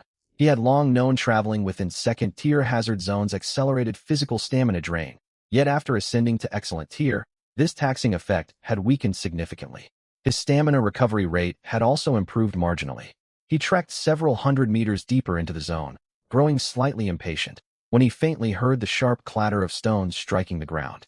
The sound cut off abruptly a moment later. Was it merely auditory hallucination? A stern look settled over Jiang Yi's face as he quickened his pace forward. The grass underfoot gradually gave way to solid stone pavement as he advanced through the thick trees. The moment he crossed another invisible dividing line, the forest view suddenly opened up into a wide expanse. A massive stone pit stretched out before him, as if a jagged gash had been torn open across the earth's surface. Stone pathways branched off from the pit in 4 cardinal directions, each extending a minimum of 400 to 500 meters outward. The entire area lay completely exposed to his line of sight. What astonished him most was the interior of the stone pit itself. The ground was blanketed with boulders of varying sizes, with piles of fine gravel scattered beside each large rock formation. The whole area unmistakably functioned as a massive open quarry. Joy flared in Jiang Yi's chest at the sight of such abundant stone resources, until the sound of stone clanging against rock echoed out from behind a large boulder not far ahead. His smile faded instantly, and he tightened his grip on his battle axe. He was not alone in this quarry. His first instinct was that another human survivor was nearby, yet he quickly dismissed the thought as unlikely. All human survivors spawned a minimum of 25 kilometers apart at the start of the calamity. Traveling such a distance on foot would take 4 to 5 hours of non-stop walking at the very least. The noise must have come from some native wild creature instead. Steel himself, Jiang Yi crept cautiously toward the large boulder, raising his axe into a ready stance. He was not acting recklessly. This quarry held invaluable stone reserves. If he could claim the area for himself, unlimited stone materials would be guaranteed, enough to upgrade his shelter to level 5 or 6 with surplus to spare. Finding another quarry this rich in resources would be extremely difficult if he abandoned the site now. He would not retreat unless faced with unavoidable danger. Drawing closer to the boulder, Jiang Yi circled around a smaller rock outcrop and stopped 30 meters away. Peering around the boulder, he spotted a plump, gray, furred creature striking the base of the large stone with its claws. The beast bore an odd appearance, roughly the size of a medium dog, with hardened, sharp claws on each limb and gray fur that blended seamlessly with the surrounding rock surfaces. Jiang Yi stared in quiet surprise. No creature matching this description existed anywhere on Earth. It had to be a unique life form native to this calamity world. Since the beast had not detected his presence, Jiang Yi pulled out his survival manual and cast an identification scan on the creature. Rocklaw Beast Power Tier, Ordinary Note. A timid subterranean creature that feeds on stone. Though unsightly in appearance, its flesh possesses remarkably tender, savory flavor. It tends to frolic in cool, shaded spaces. Its presence in this surface quarry remains unexplained. This creature actually subsists entirely on stones, and its meat is supposedly delicious? It looked far too rugged to be edible. Jiang Yi watched the Rocklaw beast chip away at the stone in bewilderment, finally understanding the source of the constant banging noises. The beast was gathering its stone food source. Several questions lingered in his mind. However, why would a naturally subterranean creature wander openly across the surface? The final line in the creature's description was equally puzzling. No clear reason was given for its appearance within this quarry. Could something external have drawn the Rocklaw beasts here against their natural instincts? Lost in his thoughts, Jiang Yi watched the beast chip the boulder into smaller fragments before biting down and consuming the stone pieces with crisp crunching sounds. Moments later, more than a dozen additional Rocklaw beasts emerged from a hollow cave beneath the boulder, each clutching chunks of stone and hammering away relentlessly. The repetitive clattering reverberated across the entire stone quarry, creating a striking scene. At the sight of this whole colony of beasts, Jiang Yi's eyes lit up with inspiration. Could he capture and domesticate these Rocklaw beasts near his shelter? If possible, his long-term food shortage troubles would be permanently solved. Once the cold front swept across the wilderness, natural wild food sources would dwindle drastically, making foraging far more dangerous and difficult. A colony of Rocklaw beasts would act as a stable, self-sustaining food reserve. Their dietary needs did not conflict with human diets. They required nothing but stones to survive, making them the perfect food stockpile for the harsh cold period ahead. He would have a steady supply of fresh meat without ever needing to venture outdoors. With only small quantities of stone as feed cost, the plan ignited strong determination within Jiang Yi. Yet two immediate problems stood in his way: how to safely capture the Rocklaw beasts, and the total lack of suitable enclosures near his wooden shelter. He could not house the beasts within his dwelling. Their powerful claws could tear apart the wooden shelter structure in mere seconds. He would likely return one morning to find his entire wooden home chewed to splinters if the beasts were kept anywhere near it. After lengthy deliberation, Jiang Yi resolved to attempt the capture regardless, with proper preparatory work first. He mapped out the quarry terrain carefully, then retreated quietly back to the tree line separating the woodland from the stone quarry without alerting the beasts. He walked several hundred meters deeper into the forest, pulled out his axe, and began felling trees. The distance was far enough that the sound of chopping wood would not spook the Rocklaw colony. His goal was to build a wooden barricade around the quarry perimeter to corral the beasts. The barrier would slow their escape attempts if they tried to flee during capture operations. A few single logs would not hold the creatures back, so he needed to stack thick layers of timber. Jiang Yi slipped on his work gloves and gripped his heavy axe to strike the tree trunk. His first swing yielded a noticeably deeper cut than on previous days, gouging a wound nearly 5 fingers deep into the wood. He delivered a second blow. Crack! A tree with a trunk thicker than a basketball toppled cleanly to the ground.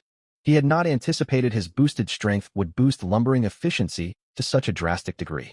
He quickly remembered the work gloves granted a 35% work efficiency bonus on top of his raw physical power. When his base physical strength had been low, this buff had been barely noticeable. Yet with his elevated excellent tier physique, the percentage boost delivered massive tangible gains. Paired with his fine-grade heavy frost battle axe, felling a tree in 2 strikes was actually rather slow by his new standard. Elated by his improved efficiency, Jiang Yi focused fully on cutting timber. After 1 hour of continuous work, he had cleared a patch of forest littered with felled logs.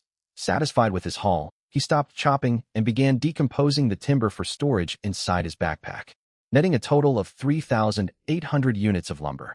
Even so, piles of leftover logs remained too voluminous to fit into his current backpack capacity. Faced with this issue, Jiang Yi set his backpack on the ground and activated his Ascension talent to upgrade its quality. He would need an enhanced storage backpack sooner or later, so there was no better time than the present.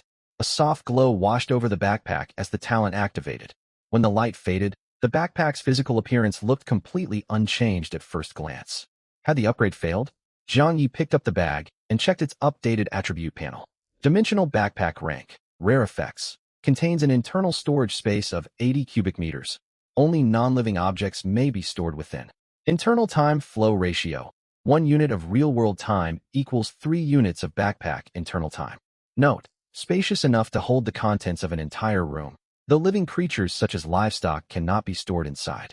The backpack storage capacity had jumped straight to 80 cubic meters, larger than the total volume of his current shelter. To his pleasant surprise, the internal time dilation effect had also altered from a 1-to-1 match to a 1-to-3 ratio. 3 full days passing in the outside world would only equate to 1 day elapsing within the backpack space. Food that would spoil after 2 to 3 days of normal storage could now remain fresh for up to 10 days inside the dimensional storage, vastly extending the shelf life of all perishable supplies. The only drawback was the backpack still could not contain living organisms. Otherwise, he could simply stow the captured Rocklaw beasts directly inside the bag. Even so, gaining such a high-capacity rare-grade storage item was more than enough to satisfy him. Jiang Yi slung the upgraded backpack back on and stored all the leftover felled timber with 0 overflow issues. After tallying his resources, he held a total of 3,800 lumber units, with most of the 80 cubic meter dimensional space still empty. He estimated the full storage limit could hold roughly 10,000 lumber units in total. With lumber gathering finished, he returned immediately to the stone quarry. He peeked out toward the boulder housing the Rocklaw colony and confirmed the beasts were still busy feeding undisturbed, relieving his worry that the entire colony had fled during his absence. Secure in the knowledge the beasts remained in place, Jiang Yi moved forward to execute his capture plan. He observed the large boulder where the Rocklaws gathered sat parallel to a second massive stone formation. If he blocked off the remaining 2 open sides of the enclosure, he could trap the entire colony in a perfect dead end with 0 escape routes. That said, this was only feasible so long as the creatures could not run too fast. Jiang Yi pulled the lumber out of his backpack and stacked it neatly on the ground to block off one side of the enclosure. To stop the beasts from darting straight through the timber barrier, he piled the wood into a 10-meter wide wall. He was confident the Rocklaw beasts would never break through such a thick layer of lumber in an instant. Once the first barrier was finished, Jiang Yi moved to the opposite side and built another 10-meter wide wooden wall. The Rocklaw beasts were now trapped inside a quadrilateral space bounded by the massive boulder and his timber barricades. He then pulled a wooden club out of his pack. Wooden club, rank, common effect, moderate attack power, 2% chance to inflict a stun effect. Description: a plain, unremarkable wooden baton with an increased stun probability against small and medium-sized creatures. He had purchased this item from the market for 20 units of lumber. His motive was simple: knock the Rocklaw beasts unconscious so he could transport them back with ease. Taking a deep breath to steady himself, Jiang Yi sharpened his gaze and charged forward without hesitation. The Rocklaw beasts had been fully focused on feeding when the ground began to tremble beneath them. They lifted their heads abruptly and spotted the rapidly approaching human figure in the distance. Panicked, they dropped the stones they had been gnawing and scattered in every direction to flee. Jiang Yi was far swifter. He unleashed his full speed, removing all self-imposed physical limits. In merely 3 or 4 seconds, he closed the distance to the beast's gathering spot. Swinging his wooden club hard with his right hand, he struck one Rocklaw beast square on the top of its head. The creature collapsed to the ground immediately. Witnessing this sight, the remaining beasts grew even more frantic and stampeded toward the barricades in a desperate bid to escape. Dozens of rock-claw beasts scrambled madly for freedom while Jiang Yi chased after them, swinging his club repeatedly with pinpoint precision. With each upward lift and downward strike of the baton, more and more beasts crumpled to the ground, rendered unconscious. He noticed several larger specimens burrowing frantically in the shadow cast by the huge boulder, seemingly attempting to conceal themselves. Jiang Yi would not allow his hard-earned prey to slip away so easily. He sprinted over to the boulder and lashed out with his club once more. This larger variant boasted greater physical resilience, however, and a single blow failed to knock it out cold. He rushed forward to land a second strike, finally sending the beast into unconsciousness. Within minutes, the majority of the rock-claw pack lay motionless on the ground. Just then, an exceptionally large rock-claw beast with much darker fur emerged from the earth. Massive. Shock flickered across Jiang Yi's face, quickly replaced by fervent excitement. Rock-claw beast elite grade, power tier, excellent description, a stronger variant of ordinary rock-claw beasts. Its flesh holds far greater inherent energy and yields higher quality meat, yet it possesses unmatched sprinting speed. Before Jiang Yi could strike, the elite rock-claw beast whirled around and bolted for the wooden barrier. Upon reaching the lumber wall, it slashed wildly with both claws, tearing a clean gash through the timber and snapping the planks clean in two. Jiang Yi panicked at the prospect of letting such a valuable specimen escape and sprinted after it at top speed. Losing this beast would be a devastating waste of his effort. Spurred on by the sound of his approaching footsteps, the beasts huddled beside the timber wall flew into a frenzy, tearing recklessly at the wood with their claws. In a matter of seconds, they had demolished a large section of the wooden barricade. Jiang Yi ignored the ruined lumber entirely. He could not afford to hold back any longer, or every last beast would get away. He hefted his club again and again, striking down each fleeing beast one after another.